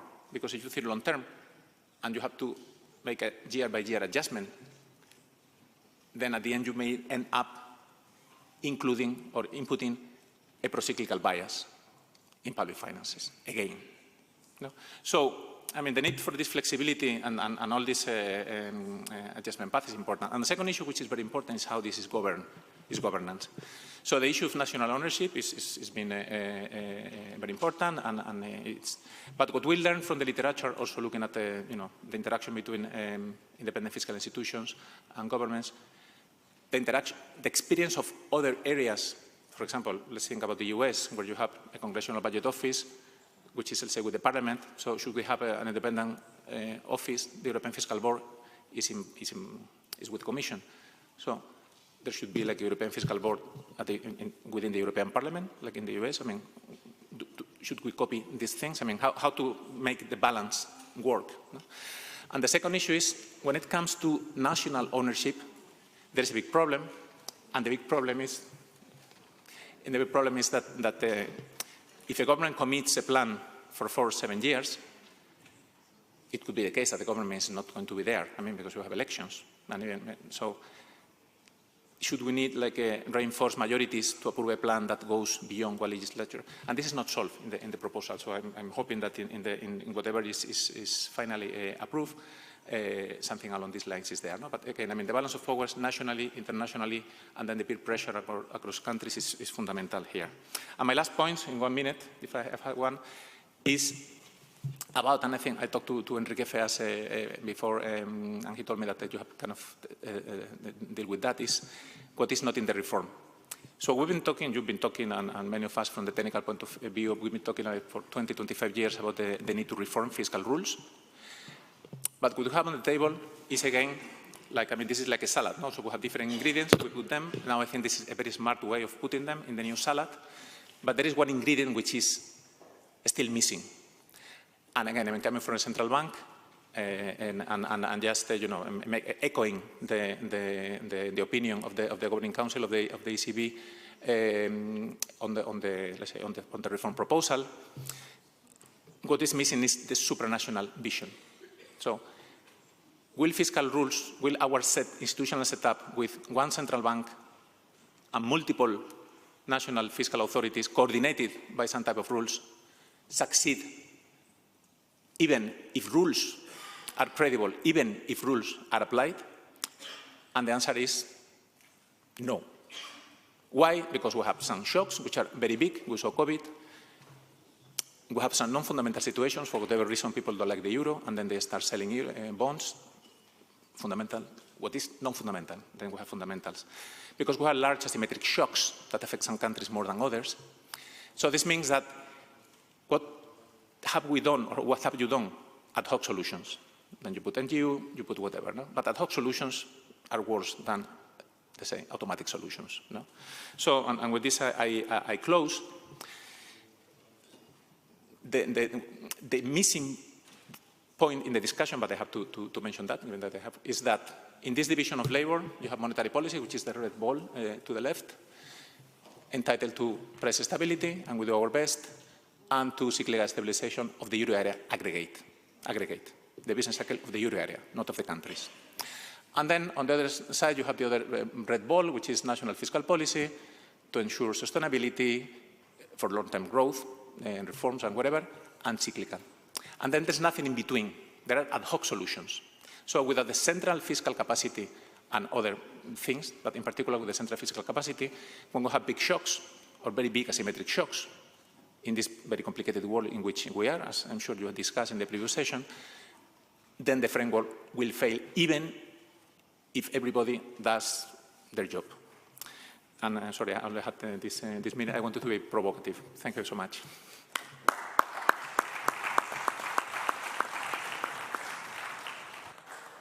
Muchas gracias por su brillante intervención, Javier. Y ahora le doy la palabra al señor Herbert Dorfmann, que viene del Parlamento Europeo. Por favor. Yeah, thank you very much. Good afternoon. Well, you have on your program my colleague Esther de Lange. And as you might see, I'm not Esther de Lange. And I'm not the rapporteur on the file, but Esther de Lange fell ill, and she asked me only this morning to step in, so I will fundamentally use her speech today. I say this because this is the point of view of the rapporteur, of one of the rapporteurs in our parliament. And this is also her political view of the things. So thanks you all for allowing me to speak to you about the architecture of the new economic governance framework. I will quickly run through the state of play in the European Parliament, and I will try to make the case why it is of key importance that the co-legislator find a quick and also balanced agreement in the coming months. As most of you are probably aware of the elements of the Commission proposals, and we had a debate already this morning about it. And we have Pim here today, who knows much better than me the proposal. I will not expand too much on the Commission's idea for the framework. Of course, it is also impossible to summarize the entire proposal in just a few sentences, but in short, the idea is to introduce, as we said this morning, country-specific net expenditure paths, which should put the public debt ratio on a plausible downward path, or let it remain at least at a prudent level. Moreover, the deficit should be brought at and maintained below 3% of GDP, so we are not going to change at all the Maastricht criteria. But this should happen at the latest after 4 years or after 7 years in case of extension. The extension is granted based on a set of investments and reforms. The core of the discussion, both in the Council and also in our House in the European Parliament, is on the need for extra benchmarks and safeguards to ensure sustainable fiscal policies in all member states versus the need to provide more flexibility and room for investments in the transition of our economies. In the European Parliament, this file is led by Esther de Lange, who had to be here, and Margarida Marquez, who is here from the S&D group. They have presented together the draft report recently, where they did some work both on the safeguards and on the extra room for investments. On the safeguards, they agreed to put a number on the debt safeguard and to provide a bit more flexibility on the definition of net expenditure. Concretely, a new safeguard, the proposal is that the public debt ratio stabilizes over the adjustment period, 4 to 7 years, and that the debt ratio is reduced by at least X percentage points of debt to GDP on average per year over the projection period. This X, so this number, this figure will be, or this will be a concrete figure, but there is no concrete figure yet. On the room for investment side, we slightly adjust the net expenditure definition, where we add 2 exemptions to the Commission proposal. The interest cost for the RRF loans and national expenditure on co-financing of programs funded by the European Union, such as cohesion spending, with a cap of 0.25%. The deadline for amendments in the Econ Committee is just closed last Monday. And now the rapporteurs are looking at all the inputs from the colleagues and discuss the report also with the shadow rapporteurs from the other political group. The timeline is tight. Margarida and Esther were appointed as rapporteurs only in September, and ideally they should finish the file before the end of the year, because, as you know, the general escape clause will be disapplied by the end of this year. So it is of strong importance to reach an agreement on this file soon within the Parliament, within the Council, and then between the two co-legislators. During the outbreak of the COVID pandemic, the general escape clause has been applied, and rightly so. However, debt levels in the EU were already high before COVID and have risen steeply since, to levels around 84% in the European Union and 91% in the euro area in the first quarter of 2023. Meanwhile, deficits are still much too high, 3.4% last year for EU as a whole, and it is highly doubtful whether the EU average deficit will fall below 3% in the coming 2 years. Perhaps more importantly, budget deficits are particularly high in some of the member states which already have very high debt levels and therefore have the least room or have no room for further debt increases. With interest rates climbing to levels we have not seen for a long time, member states are starting to realize again that debt is no longer for free, that markets are not eager to buy any issued debt irrespective of the member states' fiscal policy, and that debt servicing costs can be a substantial burden on the budget. And meanwhile, with inflation still around twice the target level, member states cannot count on ECB monetary policy to suppress their interest cost. Therefore, our economies and for the credibility of the European Union and the monetary union, it is key that we reach a solid agreement on the new economic governance as soon as possible. I have the feeling, or Esther has the feeling, that in this debate there is some wishful thinking. Some think that the current proposals are not strong enough, and they may believe or pretend to believe that if there is no deal, we simply go back to their old rules after the escape clause ends, so by the end of this year. Others who believe the current proposals are too strict may believe or pretend to believe that if there is no deal, they are practically free, they have no rules at all. Most probably both are wrong. The old rules will not be properly enforced because everybody, including the Commission, has already admitted that they are not longer fit for purpose. And some elements, like the 1/20th rule, are simply not achievable for many member states, and they have never been. However, simply because the old rules will not be properly enforced, this does not mean that there is no need for rules. Therefore, I believe that it is everybody important that an agreement is reached soon. And it's also important that this agreement does not create a clash between the north and the south of the European Union, or the left and the right on the political side. Because in the end, the file is about stewardship for the next generation and not about political battle. Of course, we need to invest in our green and digital transition, and we need to preserve the social fabric of our societies. But then let's not forget that to be sustainable, we also cannot overburden future generations with debt. This requires us to find a balance between three forms of sustainability: the economic sustainability, the social one, and the environmental one. Esther and the co-rapporteur Margarida Marquez try to find this middle ground so far in their draft report, and they hope they will be able to achieve a good balance finally in the Parliament's report and an agreement among the legislators, so also including the Spanish Presidency. So thank you very much for your attention.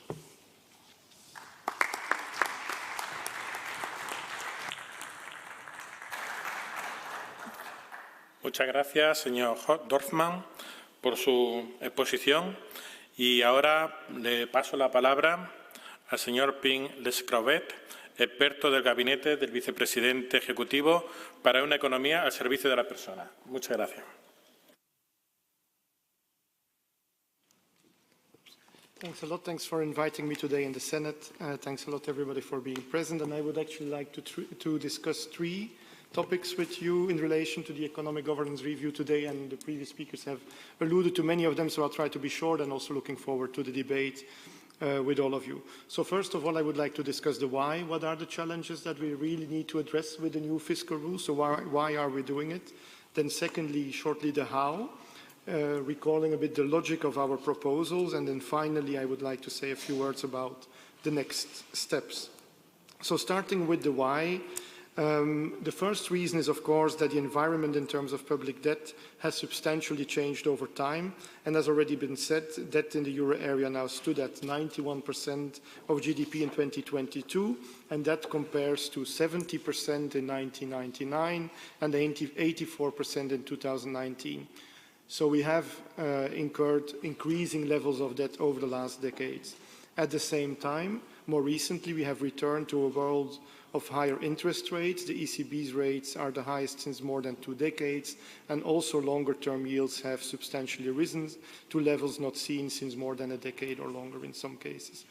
So markets also increasingly price in higher rates to stay for longer, and while the impact on public finances has been limited so far, that impact of higher rates typically will come in the public finance accounts gradually over time. So that is something that we need to factor in when talking about debt sustainability going forward.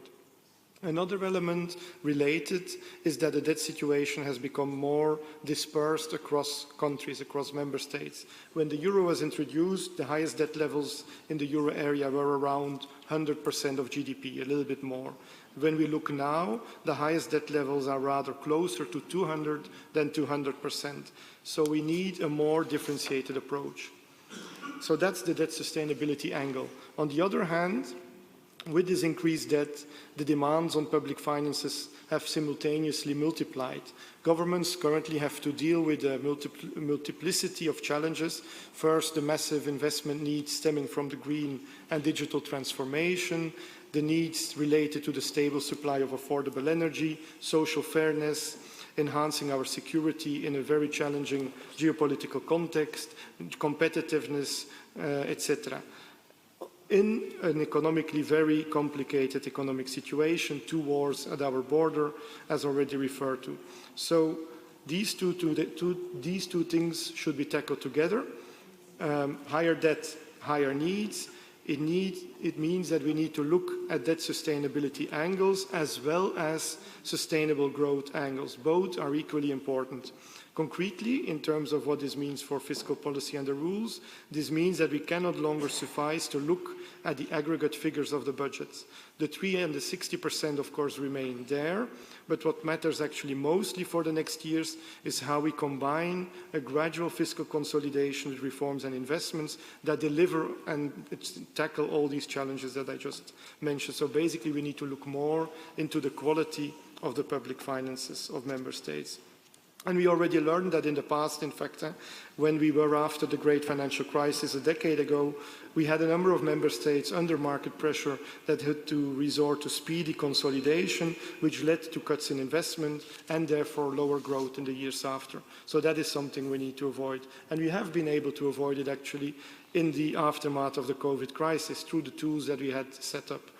And the framework that we're now discussing can actually underpin this good performance in terms of investments also for the years to come. Another lesson, finally, on the why that we learned from the past is that in order for the framework to work, it needs to be owned by those who need to adhere to it. So we need ownership. Member states need to own the rules. And to ensure ownership, we do not only need this differentiation and the focus I just mentioned, we also need realism and predictability. So these are a bit, let's say, the how, the why do we need these new rules? And then in a nutshell, the risk of repeating what has already been said, I would like to still say a few words about how our proposal would, let's say, effectively deliver on all those elements. I would mention 4 elements: the medium-term orientation, the differentiation, the incentives for reforms and investments, and the enforcement. So on the medium-term orientation, as has already been mentioned, the core of this new framework are these 4-year plans. Those 4-year plans include a stable fiscal trajectory, as well as a set of broader structural policies around these much-needed investments and reforms.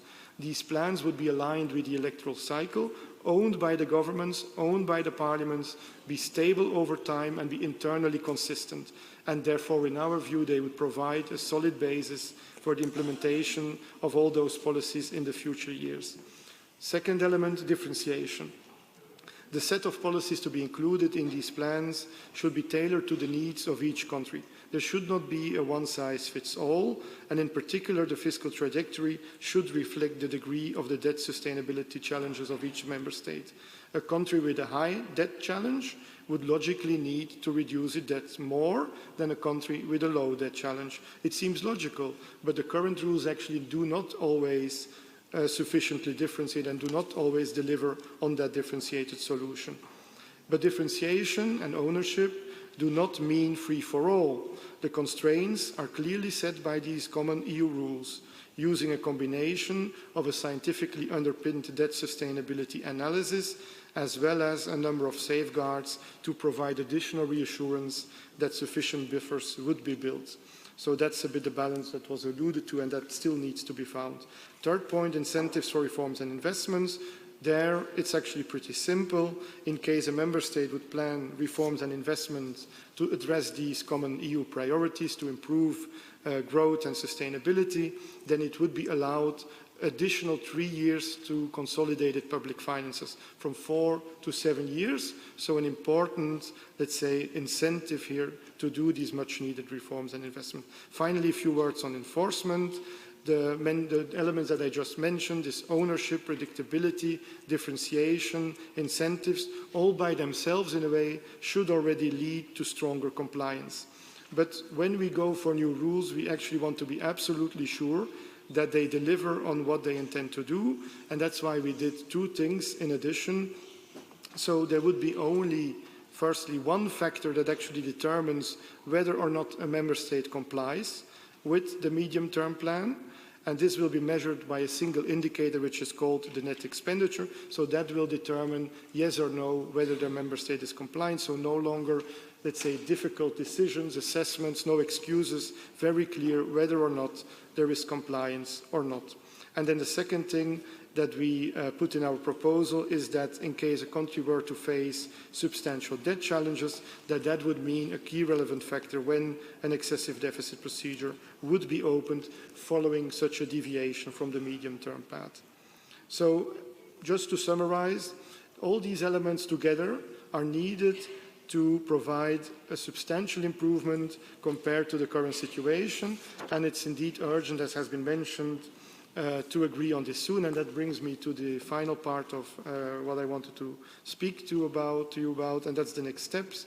The first message here indeed is it is super urgent to finalize the legislative work, and I would really like to thank the efforts done by the two co-rapporteurs in the European Parliament to put themselves together and to reach this agreement in very fast speed, and also the Spanish Presidency to do an enormous amount of work to bring together the many member states with all their views. But now we need to still tackle the final steps and reach that agreement. We really hope that this will be possible by the end of the year or at the latest by early next year. We have actually good policy guidance in place for next year, for 2024. We have CSRs, country-specific recommendations, with quantified elements, with prudent fiscal policies. But nevertheless, if we want to create this predictability, clarity also for the years ahead, we need to do this soon, and that requires an agreement on these legislative proposals. We have a good proposal on the basis. We have very intensive discussions in the Parliament, in the Council. We're open from the Commission side for improvements to our proposal, and we're helping at both sides to reach that agreement. Because for us it's clear having credible fiscal rules in place is key to ensure a proper macroeconomic policy mix within the euro area, especially at times when it is important for fiscal and monetary policy to work together to bring inflation down, to protect people's purchasing power, and to tackle the many challenges that we have in relation to public finances. Thank you.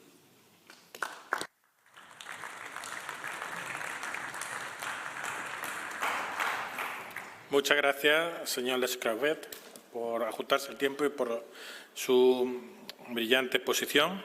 Y a partir de ahora vamos a pasar a las preguntas.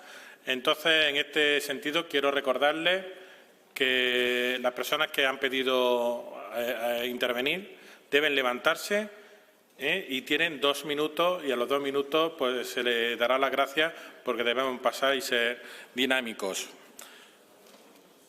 La primera persona que ha pedido intervenir es don José María Sánchez.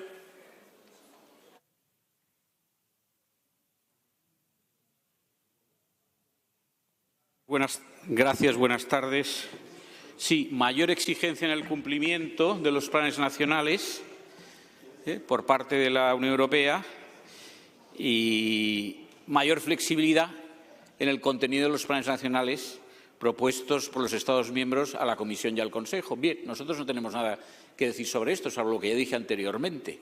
Esto de la flexibilidad no acabamos de ver exactamente lo que significa.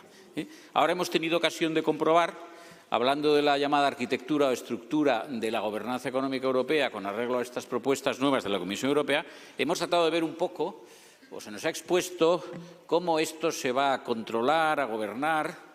En la intervención del señor Pérez ha habido muchos datos interesantes de contenido económico, pero no ha obtenido ninguna conclusión de esos datos.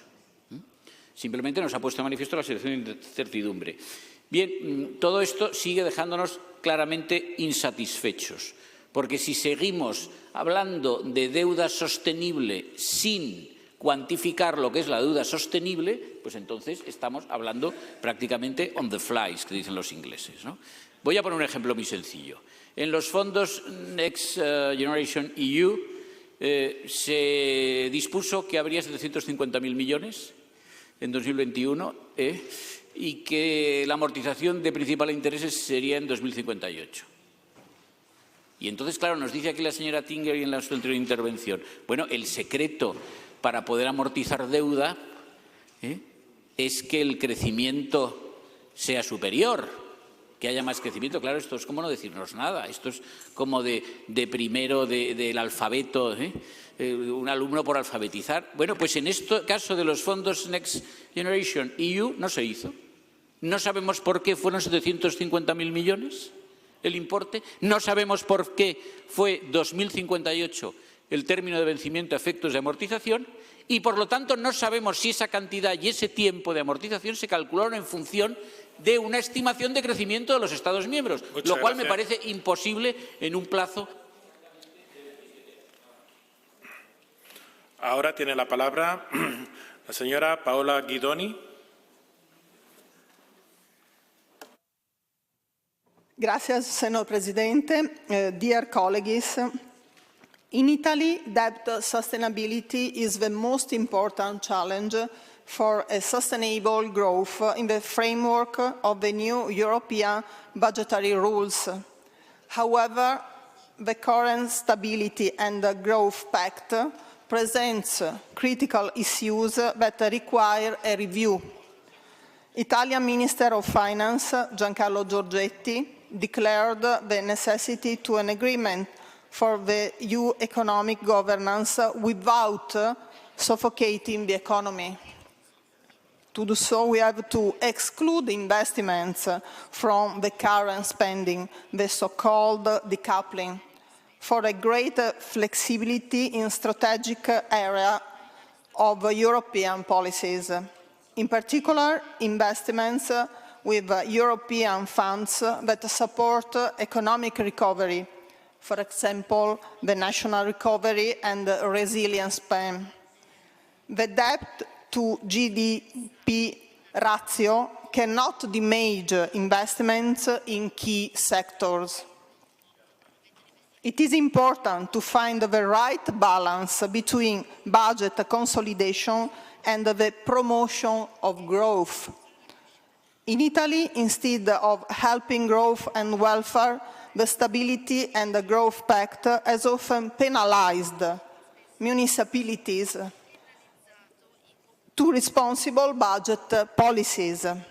The restriction of the pact blocked allocation of funds for local investments. Many Italian municipalities could not plan and realize projects for the citizens and territories.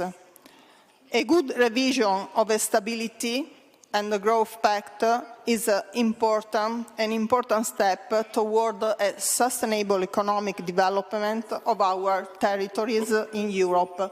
Thank you. Muchas gracias. La siguiente persona a intervenir, doña Lina López. Hello, it's me. Thank you, dear President, dear Speaker, dear colleagues. I would like to add to your debate two brief remarks on aspect of the state budget Portuguese, which I consider to be very important. Since 2018, the state budget presented in Portuguese Parliament includes an article in which the government undertakes to implement the gender perspective in the process of the preparing of the state budget, which proposes important reformulations in the way the state budget is organized, like the segregation of data by sex, incorporation of gender perspective in the various levels of preparation of the state's budget, etc. Our most ambitious goal is that in the way the traditional concern focus only on the allocations of the research in complemented with the perspective of the results and the return of the budgetary measures that are proposed. So I leave you two questions. First, whether consider it important to introduce a gender perspective in state budgets and to analyze the impact of gender at the various levels of the preparation of budgetary measures. Second, if the organizations where they are inserted, it takes into account the budgets with a gender perspective when preparing the respective budgets. Thank you very much. Muchas gracias, señora López. Ahora tendría la palabra don Antonio Misiani. Grazie Presidente. Il vecchio patto è stato molto poco efficace sia per la crescita che per la stabilità. Cambiarlo è indispensabile e la proposta del 26 aprile rappresenta senza dubbio un passo in avanti positivo. È positivo stabilire regole più semplici e realistiche perché è la precondizione per farle veramente rispettare. È positivo accrescere la titolarità nazionale, ragionare in un'ottica di medio termine e tenere maggiormente conto delle specificità nazionali, perché ci permetterà di definire obiettivi più realistici e di facilitare le riforme e gli investimenti che servono. Ci sono alcuni aspetti però che meritano una riflessione attenta nella fase finale della negoziazione. Il primo è il debito pubblico. È comprensibile politicamente che molti Paesi pongano il tema di un obiettivo di riduzione minima annuale, ma bisogna fare attenzione a come prevedere questo obiettivo, perché una regola scritta male sarebbe in contraddizione con il carattere country specific della proposta della Commissione e rischierebbe di avere carattere prociclico. Se si andasse in quella direzione sarebbe necessario, auspicabile, legare questo obiettivo alla crescita economica, prevedendo clausole per modificare il periodo di aggiustamento in caso di crescita meno elevata del previsto. Il secondo tema riguarda gli investimenti. L'Europa, se vuole promuovere veramente uno sviluppo sostenibile e inclusivo, se vuole veramente tenere il passo con gli Stati Uniti e con la Cina, se vuole veramente accrescere le proprie capacità di difesa, deve realizzare un'enorme quantità di investimenti nei prossimi anni, nell'ordine di centinaia di miliardi aggiuntivi. Come sappiamo, la Golden Rule non è una scelta condivisa dalla maggioranza dei Paesi dell'Unione, ma non si può pensare di lasciare alle sole capacità fiscali nazionali il conseguimento dei grandi obiettivi. Servono nuovi strumenti condivisi. Next Generation EU ha indicato la strada da seguire. Muchas gracias. Ahora tendría la palabra doña Cristiana Erotocritou. Thank you, Mr. President. The legislative proposals put forth by the European Commission are a positive step because they acknowledge the distinct challenges and specificities of each EU member state and respect the Union's diversity. One of these challenges for my country, Cyprus, is the fact that Cyprus is a frontline member state which witnesses the highest rate of asylum applications in relation to its population, primarily due to the continuous instrumentalization of migratory flows by Turkey, as the last European Parliament report on Turkey highlights. Cyprus is also adversely affected by the negative impact of climate change. Therefore, it is a significant development that the national medium-term structural budgetary plans are tailored to address the particular challenges of each EU member state. We recognise the merit of a more realistic and gradual decline of the public debt, taking into account the country's specific challenges, while also promoting the reforms and substantial investments required for the ambitious green and digital transition plans. However, at the same time, it is of high importance for Cyprus that the new economic governance framework does not place fiscal sustainability at risk. In this context, we consider that the Commission's proposals are a good basis for reaching a compromise, as they strike the right balance between the need to address the green and digital transition through investment and the need to promote the sustainability of public finances through effective debt reduction. Cyprus is projected to have a debt-to-GDP ratio at 78% for 2023, with a downward forecast reaching the 60% benchmark by 2027. The debt sustainability analysis is a critical element in the proposed economic framework. It serves as a foundational tool in evaluating the long-term viability of a country's fiscal policies. Therefore, it is essential to examine its accuracy and transparency. The methodology employed by the European Commission to conduct this analysis needs careful scrutiny. Inaccurate assessments could lead to fiscal constraints and stifling economic development. If the DSA is overly conservative in its estimates, countries might engage in excessive austerity measures. Thank you. Ahora tendría la palabra doña Katri Kulmuni. Dear colleagues, it is an unwilling debate that should be held between the United States and the European Union about the investment packages. The pacts the US is willing to put forward naturally sets a challenge for the EU to follow. In several of the member states, the common fiscal policy and the common debt instruments are deeply hated by the public. They are seen as promoting support for the countries that haven't had commitment to follow the common fiscal policy rules. While building the huge federal-level investment packages, the US economy is still following the same principles created in the 19th century to reduce the state-level debt. In that time, some of the US states suffered over a constant over-debt problem. This continued as long as the Congress decided to accept the bankruptcies of the states. Since then, generally no over-debt problem has emerged on the state level in the United States. States take care of their own finances, and there is principally no legislation on federal level that would help the states that have taken poorly care of their economics.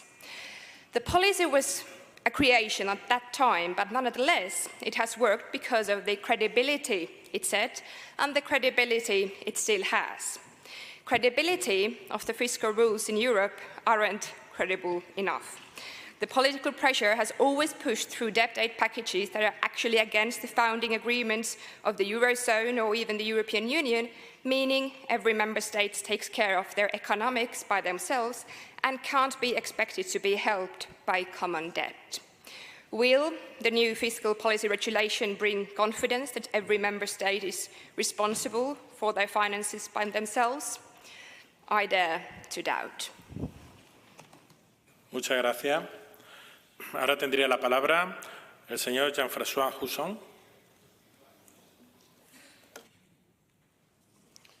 Oui, Monsieur le Président, mes chers collègues, d'abord je veux me réjouir de la tenue de ces échanges dans cette conférence interparlementaire sur des sujets qui, évidemment, nous préoccupent au sein de l'Europe. Et au plan européen, il nous paraît que le maintien d'un cadre budgétaire soit indispensable au regard d'une union économique et monétaire à laquelle nous tenons. Il faut évidemment des règles du jeu communes dans un environnement économique où les trajectoires budgétaires des uns ont une influence sur celles des autres. Je l'ai d'ailleurs rappelé récemment à Paris, au Sénat, lorsque nous avons eu le débat sur la loi de programmation des finances publiques qui n'est toujours pas adoptée. Excusez-moi. No funciona el traductor, parece. Ils ont pas le Take the microphone, please. Can you take the micro? the change in channels. In number one, it's Spanish, I think, and not English. Am I correct?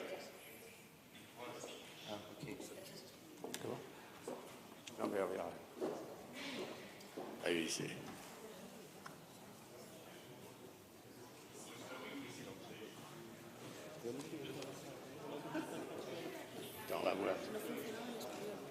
No funciona.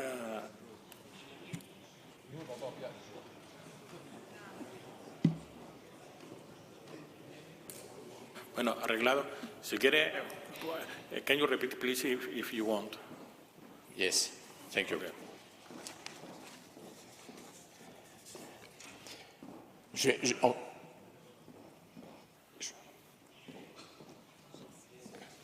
It's good? No, you can. You can. Yeah. Mais je vais surtout, finalement, je vais poursuivre parce que ce qui nous paraît important, c'est qu'au plan national, les règles budgétaires européennes orientent évidemment les finances publiques vers une trajectoire qui doit être plus soutenable. C'est dit depuis le début de la matinée de nos travaux. Ces règles permettent de dégager des marges budgétaires incontournables si on veut pouvoir investir pour l'avenir et avoir le moyen de faire face aux crises. La Commission européenne, nous l'avons dit, a fait des propositions à l'automne dernier et au cours de ce printemps. Je me félicite de ces orientations qui me paraissent aller dans le sens d'un équilibre entre la soutenabilité budgétaire, l'adaptation nationale et évidemment la nécessité de pouvoir investir dans l'avenir, nous l'avons dit. Le souci de simplification qui est porté par les propositions de la Commission devrait permettre une meilleure et une plus grande appropriation dans ce cadre par les gouvernants et je l'espère par les opinions, par nos concitoyens, à un moment où la question européenne est fortement interrogée. Il faut donc conserver cette nouvelle orientation tout en trouvant et en validant un outil équilibré permettant également d'éviter une trop forte dégradation des déficits. Et à cet égard, la proposition d'ajouter une clause de sauvegarde prévoyant notamment une réduction minimale de déficit à hauteur de 0,5 points de PIB par an pour les États dont le déficit annuel est supérieur à 3% interroge. En France, pour tout vous dire, elle conduirait à un solde primaire structurel de plus de 1 point de PIB par an entre 2020, 25 et 28, c'est-à-dire 30 milliards d'économies, ce qui n'est pas mince. Merci. Muchas gracias. Y disculpe por el fallo que ha habido en este momento. Ahora tendría la palabra doña Eva María Porcheva. Muchas gracias, Presidente. Voy a formular mi pregunta en inglés esta vez. Thank you to the three speakers. It was very interesting to listen to you.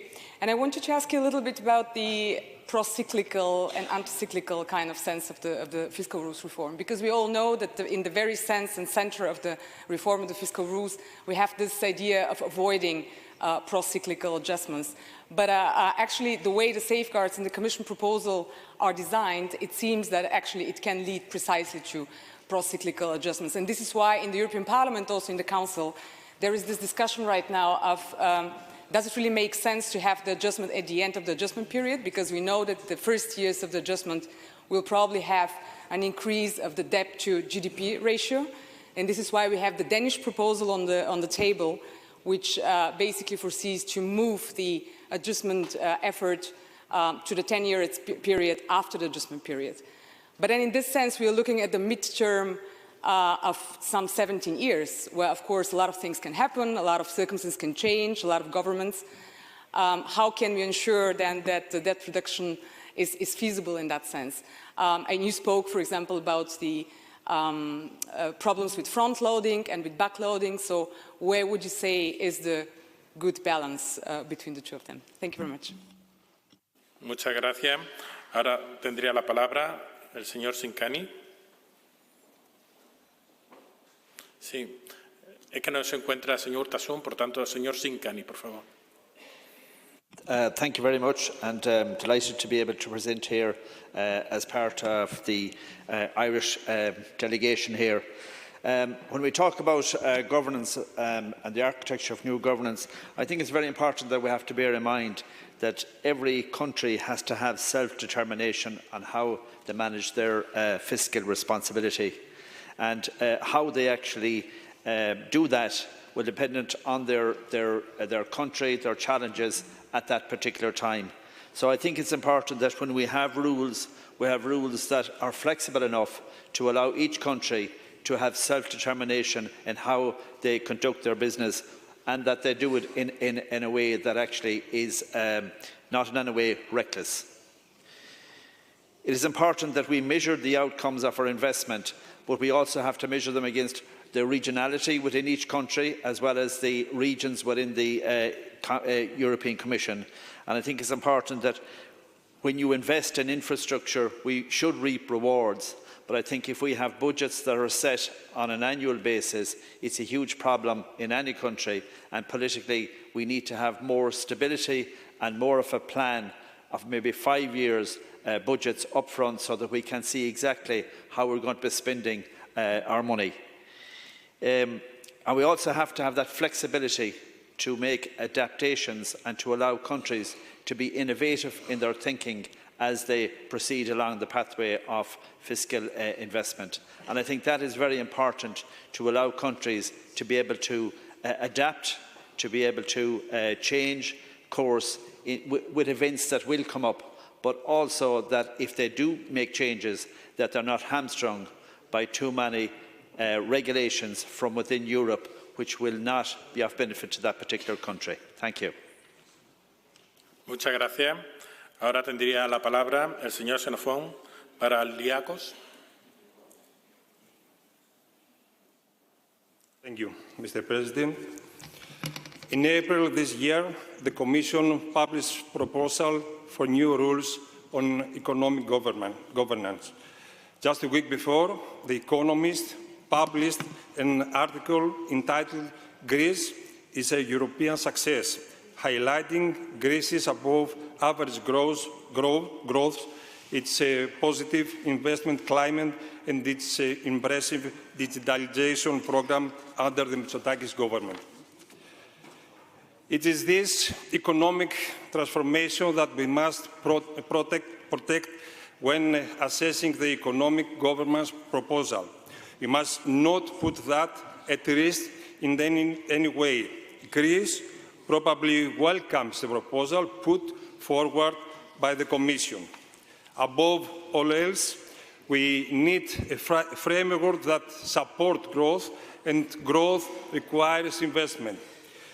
The Greece 2.0 plan is not only one of the most ambitious plans in Europe, it is also one of the most advanced in its rollout. We are one of only a few member states to have submitted a request for a third RRF payment. So, the protection of investment spending, ensuring that we have enough fiscal space to support growth, must be the #1 priority. Greece has been compliant. The Greek economy is growing, and it can grow even more. Let's make sure that the economy's governance framework does not clip our wings. Thank you. Muchas gracias. Tendría la palabra ahora Andris Subahebs. Mr. Chairman, fellow colleagues, some general remarks as well from myself. I think we have to speak frankly. I think as long as the essential parameters of the Stability and Growth Pact, such as the 3% deficit rule and 60% debt rule, stay in place, no meaningful reform is possible. I think also the policy goal of debt reduction in the face of huge investment needs also makes little sense to me. But I think there are three more specific points I'd like to make. One is that I think there's a certain contradiction in wanting to increase national ownership over fiscal policy while at the same time trying to make this very technical. I think if you look at the subtitle of this discussion, you can see it is going to scare most people away, and I think that also includes MPs. And I think there's a certain tension here. I think we have to be frank about the fact that debt sustainability analysis is also going to be controversial. If output gaps were controversial, then this will be equally so. So I think it is an absolute must that the methodology underpinning debt sustainability analysis is transparent, it is open to debate and revision. I think when it comes to net expenditure pathways, it does look more promising. It does make more sense to plan investment and reforms in a larger time period. But I think, as one of the speakers also at the very beginning said, we have to make sure, we have to keep in mind that there is a possibility of major external shocks. And I think if we create a framework that is going to have to be revised again in the face of major external shocks, I think that's going to call into question the entire feasibility of this process. I also think in some instances there are going to be cases where we are going to try to project the debt sustainability far into the future, even 10 years. And I think if you want to do that with a certain precision, it has elements of astrology in it. But I think for a country like Latvia, it does make sense to support the European Commission proposal, but I think there is a risk that the execution of it is not going to change anything meaningfully. Thank you very much. Muchas gracias. Ahora tendría la palabra el señor don José Guzmán. ¿No está? Bueno, pues entonces pasaríamos a la señora doña Bettina Hagedorn. Ja, herzlichen Dank. Ich möchte aus Deutschland, aus den aktuellen Haushaltsberatungen berichten, um nochmal ein Schlaglicht darauf zu werfen, dass Schuldentragfähigkeit nicht etwas ist, was wir wie eine Monstranz vor uns hertragen, sondern einen sehr tiefen Sinn hat. Ich gehöre seit 21 Jahren dem Haushaltsausschuss des Bundestages an. Und damals, in einer wirtschaftlich sehr schwierigen Zeit, hatten wir fast 40 Milliarden Euro Zinsen zu zahlen, Jahr für Jahr. Und es hat uns fast die Luft zum Atmen, zum politischen Handeln im Sinne der Menschen unseres Landes genommen. Dann haben wir auch natürlich durch die niedrigen Zinsen 2020 ein Zinsniveau pro Jahr von 4 Milliarden Euro erreicht. Und jetzt sind wir wieder bei fast 40 Milliarden Euro. Und das macht sehr deutlich, welche hohe Verantwortung wir durch das Schuldenmachen für die Freiheit der nächsten Generation, die auch noch Politik in Europa gestalten will und soll, haben. Und daran will ich noch einmal erinnern, um zu sagen, dass wir bei der Debatte über den Kommissionsvorschlag schon ein bisschen Zweifel haben, ob die Ausdehnung auf 4 bis 7 Jahre dann auch wirklich verlässlich kalkuliert werden kann, weil ein Risiko ist natürlich immer dabei. Und ich will noch etwas sagen.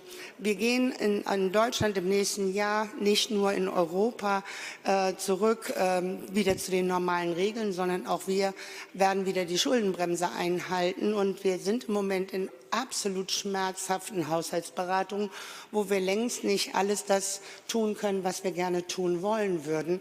Und es ist nicht ganz einfach, den Menschen das zu vermitteln. Und in dieser Zeit schauen die Menschen natürlich auch auf das, was wir für Europa ausgeben.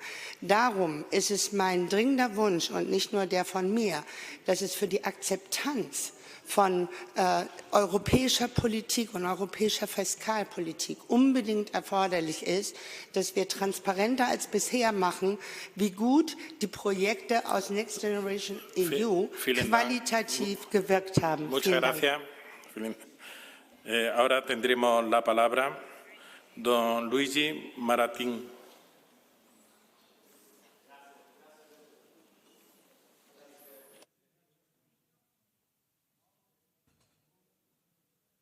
Grazie Presidente. La storia dell'integrazione europea è una storia di compromessi, forse tutta la politica alla fine è una storia di compromessi. Io ho l'impressione che qui sulla vicenda delle regole fiscali siamo a rischio di un brutto compromesso quando dovremmo parlare di un buon compromesso. Il brutto compromesso che potrebbe profilarsi è quello di sì agli step annuali di riduzione del debito o del deficit in cambio di forme di golden rule. Quella sarebbe un brutto compromesso. Ora io sono uno dei pochi politici italiani ferocemente contrario alla golden rule.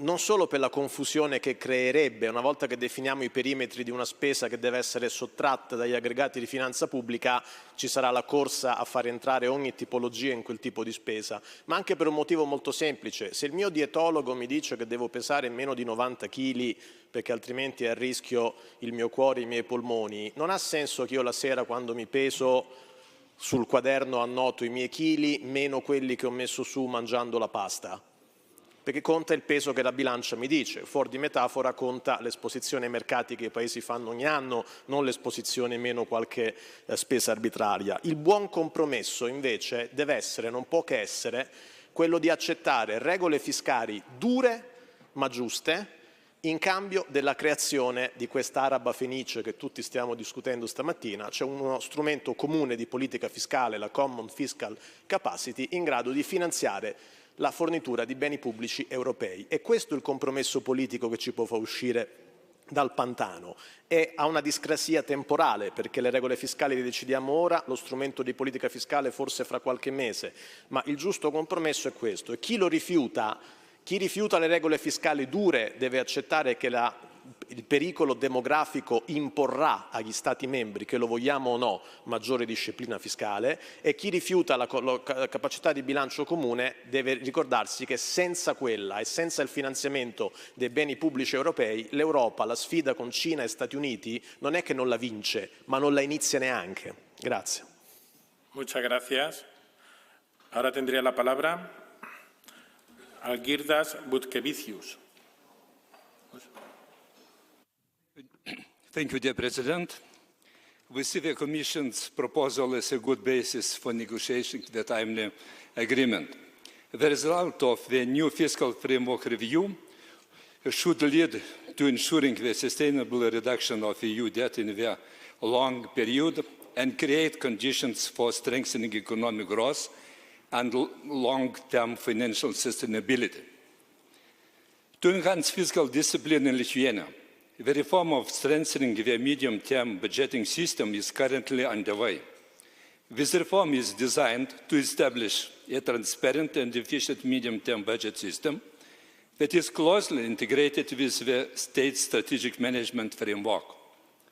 This integration is achieved by creating clear links between budget programs and strategic documents, such as development programs, and by linking the performance indicators set in the budget and strategic documents. The change aims to establish a more sustainable state's fiscal policy, manage the impact of their decisions and commitments on future budgets, increase the clarity of funding for appropriation managers, and mitigate year-end spending issues. Finally, I would like to stress the importance in selecting the specific policy measures to achieve a common EU and national goals. There should be flexibility to adjust them if needed, maintaining the same fiscal adjustment ambitions foreseen in the fiscal structural plan. In addition, we believe countries should be able to review the fiscal structural plan once there is a government change, taking into account democratic accountability. Gracias. Muchas gracias. Ahora tendría la palabra la señora Ingeborg Gressle. Vielen Dank, Herr Vorsitzender. Ich möchte eine Frage an den Kommissionsvertreter stellen. Wir haben viel gehört über den präventiven und den korrektiven Arm. Wir haben aber wenig gesprochen, bis gar nicht über die haushaltspolitische Rahmenrichtlinie, eine Ratsverordnung. Und es wäre wichtig, dass Sie uns sagen, wie diese haushaltspolitische Rahmenrichtlinie mit dem ganzen Rest zusammenhängt und was davon denn unbedingt auch realisiert werden sollte. Danke für eine Antwort. Muchas gracias. Doña Ana Bernardo. Merci, Monsieur le Président. C'est un plaisir de m'adresser à tous et permettez-moi de remercier les organisateurs de la conférence. Comme ça a été déjà dit dans cette session, nous avons tous appris avec les crises précédentes. La solution n'est pas l'austérité. Au Portugal, les années plus récentes ont démontré qu'il est possible de concilier une forte réduction de la dette publique, des déficits avec et d'avoir de la croissance économique, plus d'emplois et une amélioration des conditions des droits sociaux et des revenus. La solution n'est donc pas moins d'Europe, la solution est plus d'Europe. Et ces leçons ne peuvent pas être oubliées au moment où nous travaillons sur le nouveau cadre de gouvernance. En effet, nous avons besoin de règles fiscales transparentes, crédibles, mais aussi de règles plus calibrées, plus flexibles et adaptables, évitant effectivement un retour à l'austérité et assurant les conditions à tous pour une croissance économique forte et inclusive. Nous avons également besoin que les États membres aient vraiment une marge de manœuvre pour pouvoir dessiner et délivrer des plans nationaux qui tiennent en compte les besoins spécifiques des citoyens et de leur région, bien sûr, en ligne avec les priorités à moyen terme de l'Union européenne et ses objectifs, et bien sûr, dans le cadre d'un suivi et d'une évaluation communautaire. Mais je dois m'associer à ceux qui ont déjà défendu le besoin d'une discussion plus élargie et plus transversale que probablement celle qui est inscrite aux propositions qu'on a sur la table, notamment en ce qui concerne l'implémentation d'un mécanisme plutôt permanent pour faire face aux crises, ainsi qu'une vraie capacité fiscale de l'Union européenne pour les investissements, pour les réformes et, comme l'orateur de la première session a mentionné, pour l'investissement dans les services publics qui sont nécessaires aux défis communautaires, croissance, transition verte, démographique et numérique. Et ce sont des questions centrales, de mon point de vue, pour créer l'Europe sociale, l'Europe compétitive que nous voulons, une Europe où la cohésion économique et sociale soit au centre des politiques. Merci. Muchas gracias. Margarida Márquez. Thank you, Chair. I'm here. Thank you, Chair. I'd like to of course, we are discussing the revision of the fiscal rules, and we need fiscal rules for now and for the future. And you can't have exactly nowadays the same mistakes that we had when in 1995 we decided on the current fiscal rules. So this is the main point. So the difficulty, in my view, now is to member states, because the ministers now can stay in the government for 2 or 3 or 4 years more. It means that they are thinking on the moment and not for the future. And we need rules for the future. So this is the first point. The second point is that we need to balance sustainability of the debt and sustainable investment. And I think that we discussed already a lot on this point. But I have 2 concrete questions. The first one is, until now, since the beginning, as co-rapporteur with Esther de Lange, we speak with everybody, but never we can hear from someone saying that we need pro-cyclical rules. Everybody says we need anti-cyclical rules. What can we do? Because when we look to safeguards, and you said this in the beginning, but when we look to the safeguards, we try to find a safeguard that without risks for pro-cyclicality, but we find always something that can be pro-cyclical. So this is my first question. My second question is on the permanent mechanism for investment, what we say the fiscal capacity. Everybody say that this fiscal capacity is needed. For example, on the Commission proposal, the Commission didn't put the fiscal capacity on the proposal, but on the annex of the communication last November, Commission put the list of all the financial institutions that are demanding the creation of fiscal capacity, IMF, ECB, and so on. Muchas gracias. Tendría ahora la palabra el señor Paraskelas Kokoulopoulos. Thank you, Mr. President. Ladies and gentlemen, the exemption of defence spending from the deficit calculation is a matter of prime importance for Greece. Our defence spending is the highest in NATO as a percentage of the GDP. surpassing even that of the US in 2022. Greece, in the southeastern border of Europe, with land and sea borders with Asia and Africa, is called upon to defend them with its own forces, and this is a subsidiary measure, the signing of bilateral agreements. Remaining in favor of a measured enlargement, we support today as a priority the deepening of the EU on the basis of the development of the common European defence area, the pillars of which will be the cultivation of the political perception of the European citizens for a single Europe, as well as the establishment of a European defence industry financed by additional resources from the European budget. As a consequence, on the required defence expenditure of each member state as generated by each one's position on the European map, always in relation to the fiscal impact of this expenditure. Thank you. Muchas gracias. Tendría ahora la palabra el señor Jonás Fernández. No está. Pues pasamos a la siguiente persona, Anneli Ackermann.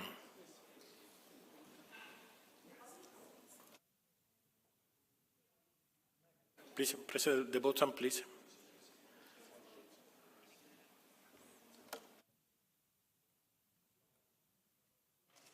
Dear colleagues, yeah, I found the right button. Estonia supports maintaining rules-based approach to the budget and economic policy coordination, including adherence to 3% and 60% criteria. We want to see actual decrease of debt, so we support minimum effort benchmarks for debt and deficit reduction in the cases of deficit exceeding 3% or debt exceeding 60% of GDP. We also support transparency and equal treatment throughout the process. Taking account the current security situation, we would like to see acknowledgement of increased defense expenditure as exceptional circumstance when deciding on existence of excessive deficit. There are still wars and humanitarian crises in our borders. Ukraine is still fighting for their freedom, but also for European values, for our common Western values. We have broken backbone of inflation, but it is still a bit high and dynamic. We aim to keep a stability of prices. Balanced fiscal policy is one side of the same coin of which other side is policy on interests of central bank. If we want to combat inflation, we need to combat expenditures and debt. As people of finance say, anything is stabilized as far as expenditures are under control. Crucially, we need stability of prices, stable fiscal policy for investment to transmission to green economy, reforms to raise efficiency, our nations to defend. We all have different problems, but the same aim. That is why we need common, firm, transparent rules for all European countries. We need to agree about the rules. Estonian proverb says that you cannot cook leaner soup in one part of a pot. Thank you, Spanish Senate, for inviting us here on such an important issue. Thank you. Thank you very much. Tendría ahora la palabra Kelin George Matis, de Rumanía. Grazie, signor Presidente.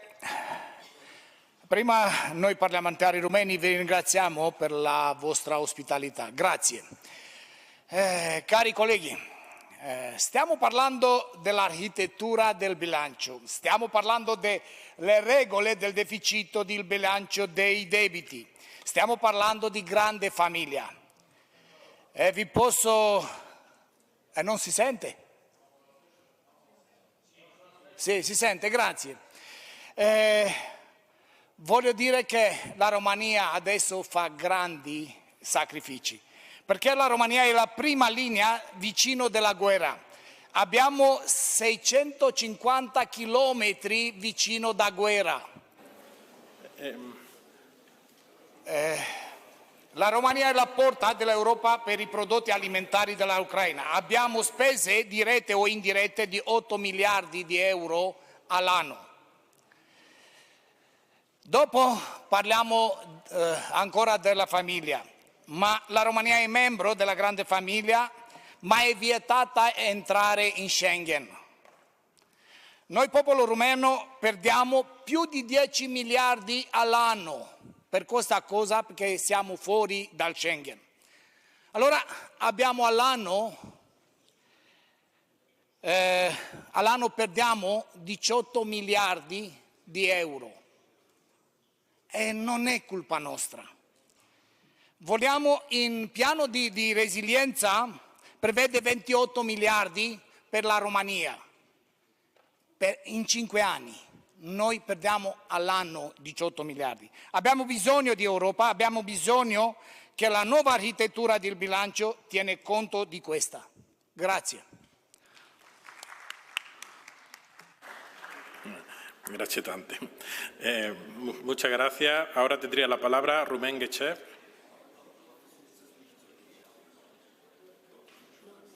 Thank you, Mr. President. Dear colleagues, it's undeniable that if the ECB does not manage to reduce inflation quickly, there will certainly be a lot of pressure on public accounts, and preventing this from leading to a new period of austerity should be something that governments can now begin to consider. However, in the Eurozone, there are member states that are more fragile than others. Portugal is one of these member states, and Portuguese families continue to be among the most vulnerable and exposed to the significant pressure of the ECB's monetary policy to curb inflation.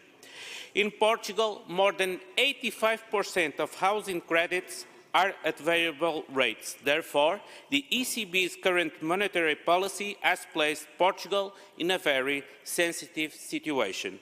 The truth is that the exponential increase in housing credit payments, which in many cases doubled in value, combined with the sharp increase in the cost of living, financially devastated a large section of the Portuguese middle class, who a few years ago dreamed of having a good life and now is just trying to survive.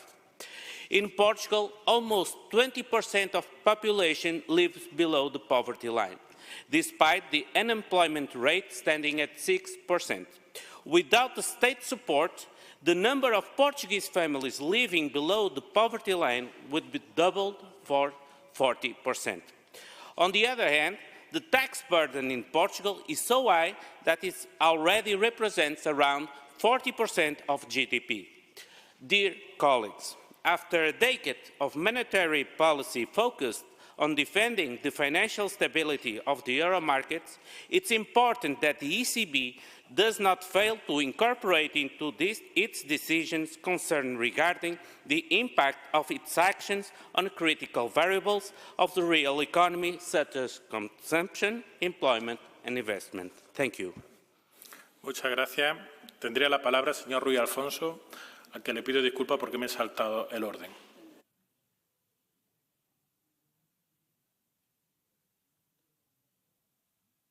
¿Está el señor Ruy Alfonso? Vale. Pues entonces el señor Rubén Guecher.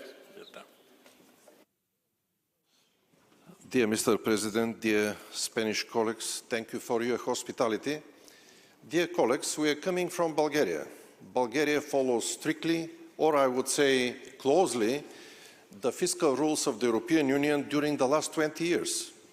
Even at the moment, the debt to GDP ratio in Bulgaria is below 30%. It's like this the last 10, 15 years. The budget deficit is in the range of 3% of GDP, and also we have fiscal reserves which are approximately 5%, 5-6% of GDP. So, from the point of view of the Maastricht criteria, Bulgaria is supposed to be accepted in the Eurozone. At the moment we are in the waiting room. The only difference is that in Bulgaria, the inflation rate is a little bit higher than the weighted average of the countries from the Eurozone. At the same time, we understand very well that there is a great dependence, interdependence, I would say, between the fiscal and the monetary policy. The monetary policy and the economic growth in the Eurozone is not sufficient. Unfortunately, the main objective of the Eurozone to achieve higher economic growth is not fulfilled.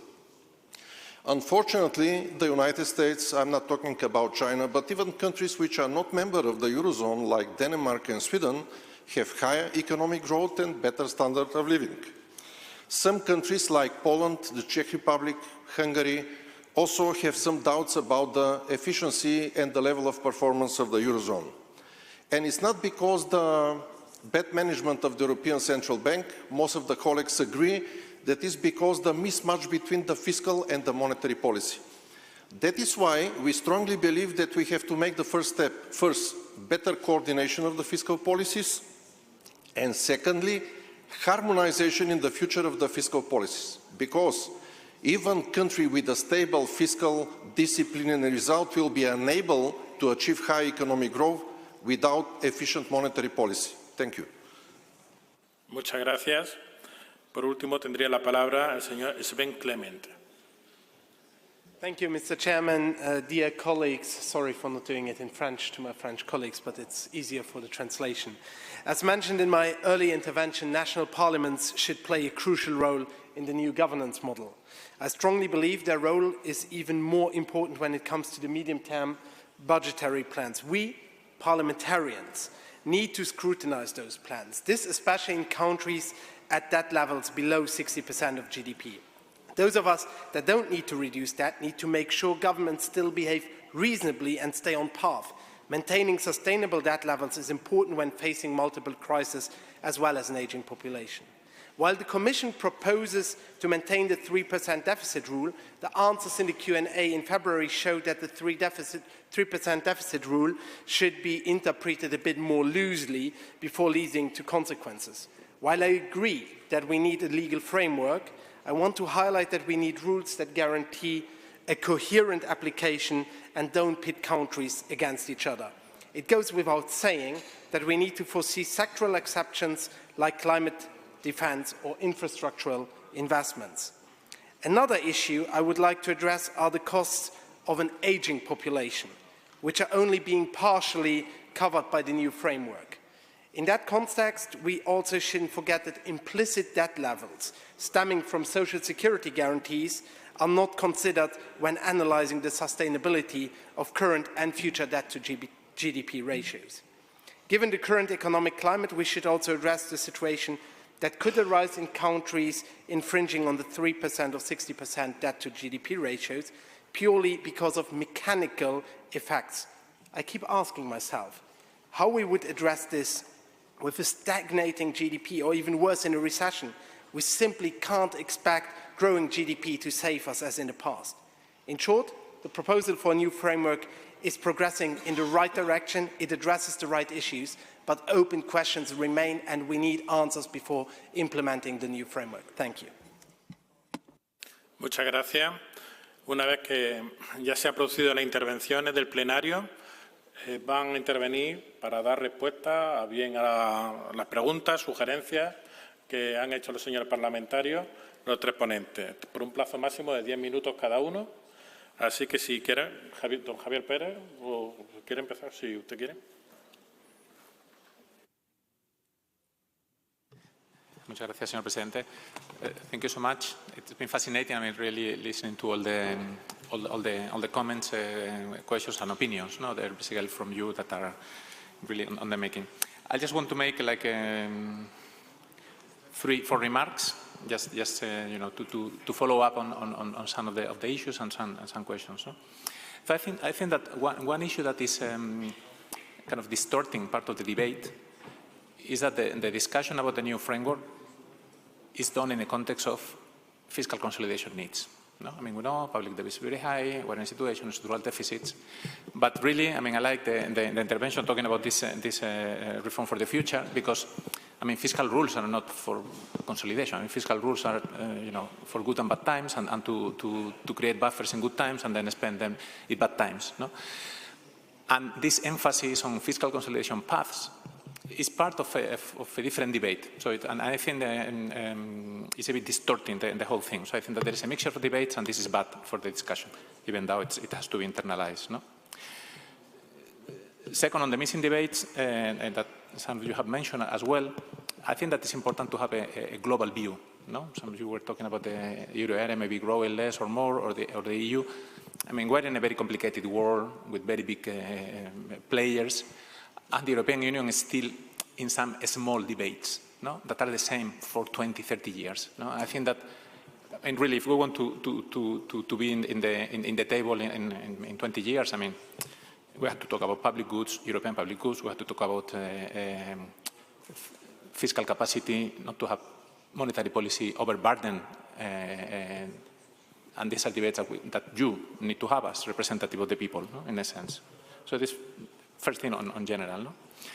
Second, on the issue of procyclicality, I think this is a very important thing. No? I mean, bear in mind that I mean, we talk about fiscal plans in 4 years, in 7 years, in 4 plus 10, in 7 plus 10. I mean, this is a very long time.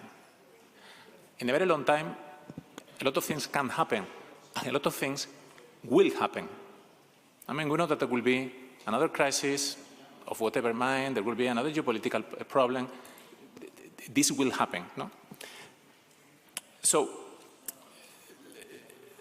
it's important that debt sustainability, and many of you have mentioned, and the prudent conduct of fiscal policy is perceived as something that belongs to the policymaker, and it's not related to the rules. So let's say right fiscal policies are in the benefit of the countries. They are not dictated by rules. No? So I think that this is another thing which is important. Now, going to procyclicality or not. No? Looking at the proposals on the table, if you talk about a year-by-year adjustment, which is fixed, this would clearly incorporate a procyclical bias by definition. So this will undo all the discussions also that it was mentioned before. No? So ideally, what you would like to have to deal with procyclicality is to have a larger adjustment in good times and no adjustment or even an expansion in bad times. No? But then we are talking about structural deficits. No? So I think that this is the thing that you have to square, but there's no way out of this. No? I mean, it's either procyclical or not, or let's talk about average over the fiscal plan, which is kind of a compromise in between. So average over the fiscal plan is a compromise. Second point. And third point, on simplicity or complexity. I think that you that are involved, the Commission, everybody has done really an attempt for a simpler framework. But many of you have also explained clearly that there are many elements that doesn't make this framework, in whatever form it comes, simpler. It's a different framework. It's simpler in some dimensions, is more complex in other dimensions. So talking about the DSAs, no? I mean, debt sustainability analysis, I mean, those of you that have gone through these boxes, I mean, will know, I mean, that this is not simple at all, no? What is a major shock? What will happen? Because it will happen, no? How to move from the 4 to the 7 years, which are the criteria, how to estimate the impact of reform and growth in the medium run. I mean, these are very difficult issues that are not simple, so it's not simplicity. So I think that one element which is very positive in the proposal, but I think that maybe will need more development, is that of transparency and communication. So the more stakeholders that are in there, the better. And in particular, there are like 2 stakeholders that are not so much in the and I take the opportunity, given the fora, that are not really given a major role here. No? And I think that it's very important that the European Parliament takes a major role, and then we look at the US, and then really keep the balance of powers, you know, with the legislative and the executive really clear. And second, that national parliaments at large are involved. You cannot make a fiscal plan for 7 years.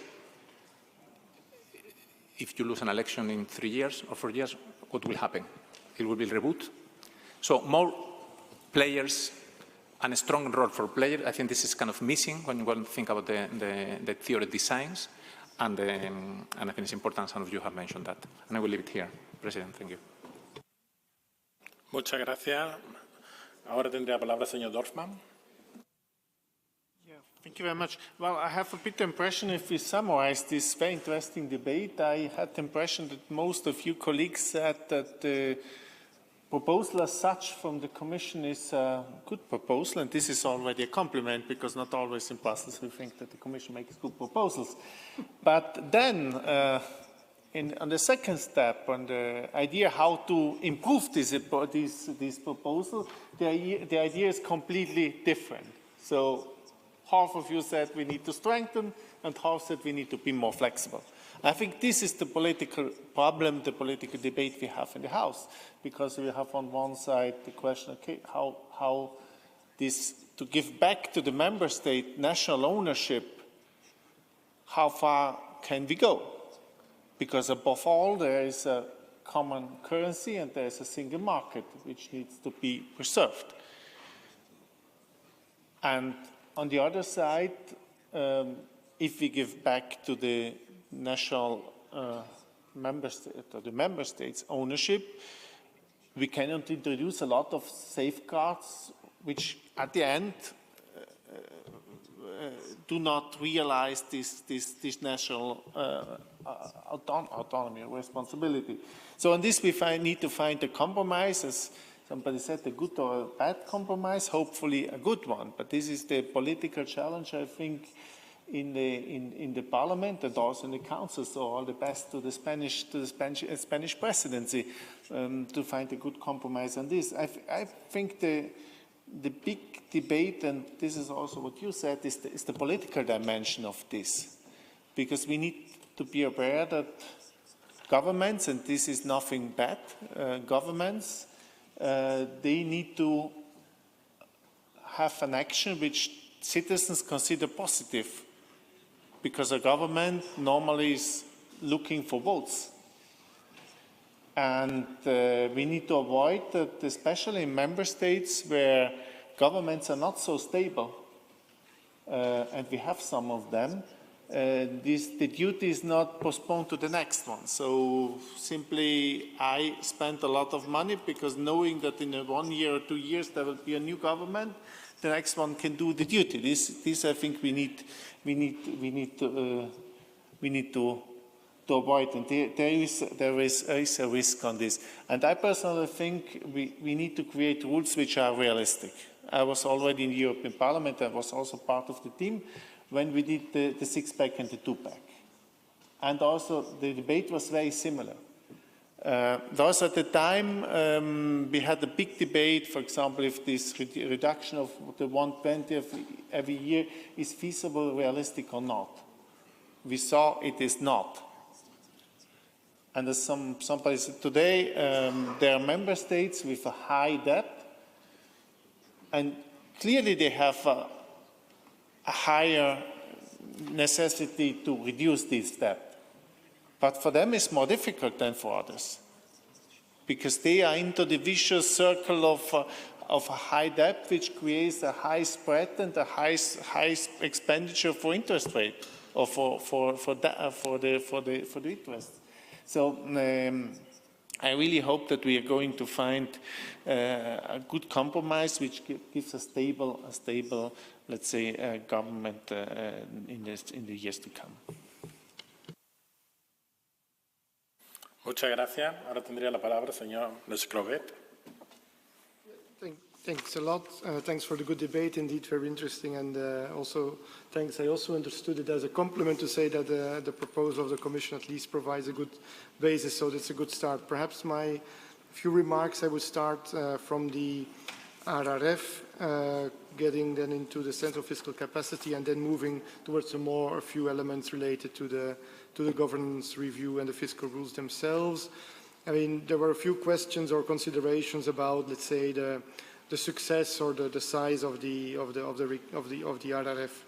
I mean, was it too big? I mean, it's always difficult to say, and beyond, of course, what our extremely good colleagues in DG ECFIN have put together in terms of analytical basis, which was published together with a proposal back in 2021, I would say it was not too big because it had, through the size, also an important confidence effect, and that we have seen immediately beyond any money or any single euro having been spent. The fact that it was there already helped to, let's say, have an impact on markets, on interest rates, on people's confidence and thereby growth. So, and then, of course, when we come to the take-up, when we go to the plans, we always, and that's the nature of the RRF, requested member states to implement these reforms and investments, to put them forward in the plans against receiving the money. And still now, before money is being disbursed to member states, it's always against delivery. So, and then we see that this actually works, that these plans go, with some cases with some delays, but overall we have had a number of positive impacts, and of course we will continue monitoring and, let's say, updating our analysis of the impact on the ground. But let's say we have a system now that works, that is some kind of temporary fiscal capacity in place. And then I hear, okay, moving to the permanent one with one or the other objective, I would say I'm not totally convinced that everybody wants it, because we actually have a proposal on the table since many years and it has not been adopted by the Council. So it's not so easy, and that's also the reason why at this stage we thought it's perhaps wiser not to conflate those two debates at this stage in the context of the governance review, because from what I hear as well, and from what we also hear in the Council, is that there is actually quite good chance to land this fiscal rules debate in the coming months. And that is actually because we decouple these two things. If we were to have coupled the two, it would never have worked. So I still think it's the right choice, but of course it doesn't mean that we should not continue thinking about and working on a fiscal capacity.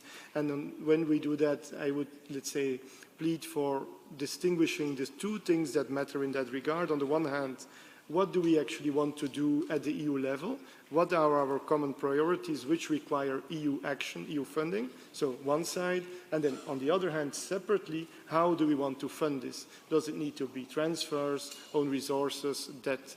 So I would plead to have a separate debate on that in the context of, including in the context of the MFF negotiations. Then coming to the EGR, and of course there is a link with the RRF, and it has also been advocated, and the clear link is that when we would, let's say, look at member states' medium-term plans in the context of the EGR, these will to a certain extent overlap with the RRPs in time, but also in substance. So we are, let's say, conscious of that, and we will allow for member states to take into consideration what they do under the RRP, also when requesting an extension under the plan. That's part of our proposal. So the two will not, let's say, totally exist in isolation. So there will be links or cross considerations between the two. More broadly, indeed, when we need to strike this balance between consolidation, reforms and investments are indeed very important.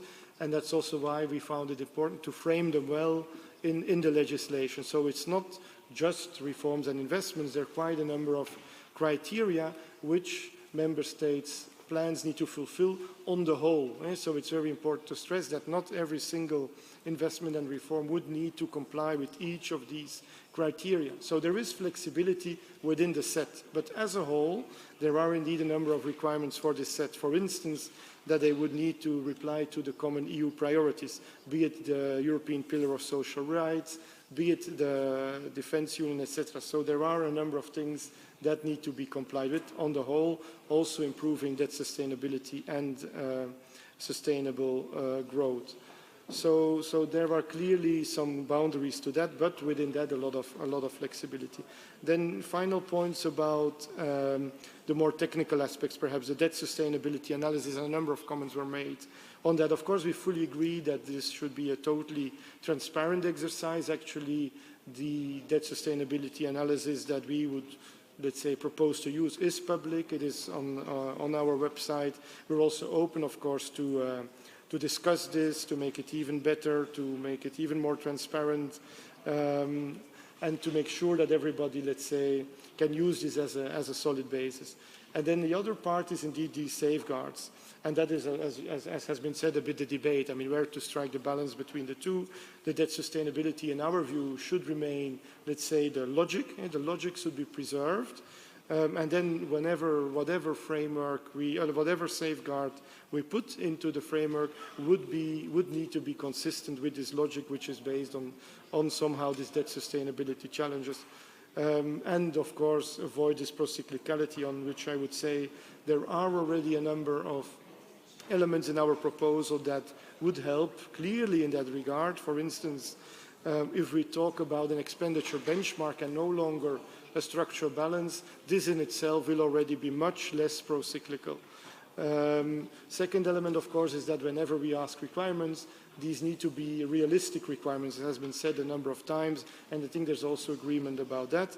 And then the final element that I would like to stress about pro-cyclicality is that in our proposals, and I think this is also quite consensual, there are two types of escape clauses. So in case either the EU or the euro area as a whole or a member state has a serious economic problem, then we will not, of course, require these business as usual requirements. So there are clear elements that will allow to go against pro-cyclicality already foreseen.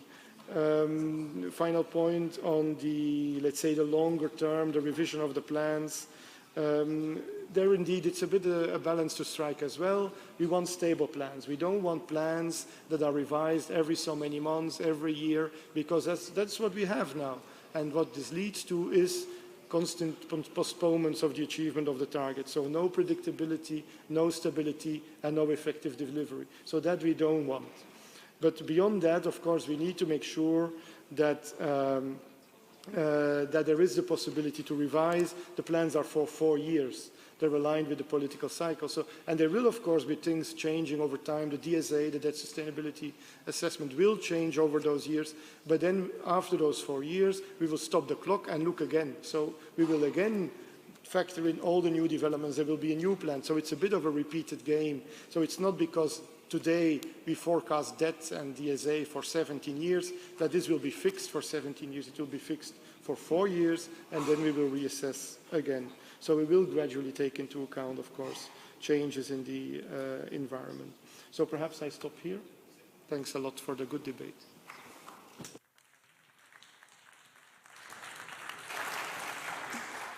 Bueno, pues muchas gracias. Quiero, en primer lugar, y me van a permitir que agradezca a los tres ponentes por la calidad de sus exposiciones y por la claridad de los mismos. Quiero también agradecerles a todos ustedes también la solvencia y la brillantez de las intervenciones que han tenido en la tarde de hoy. Quiero agradecer también a la organización, lo bien que lo están realizando esta jornada, y también al personal de la Cámara, que tan profesionales son y que les quiero agradecer también su trabajo. Ahora espero que pasen también una feliz tarde, que también se merece. Muchas gracias.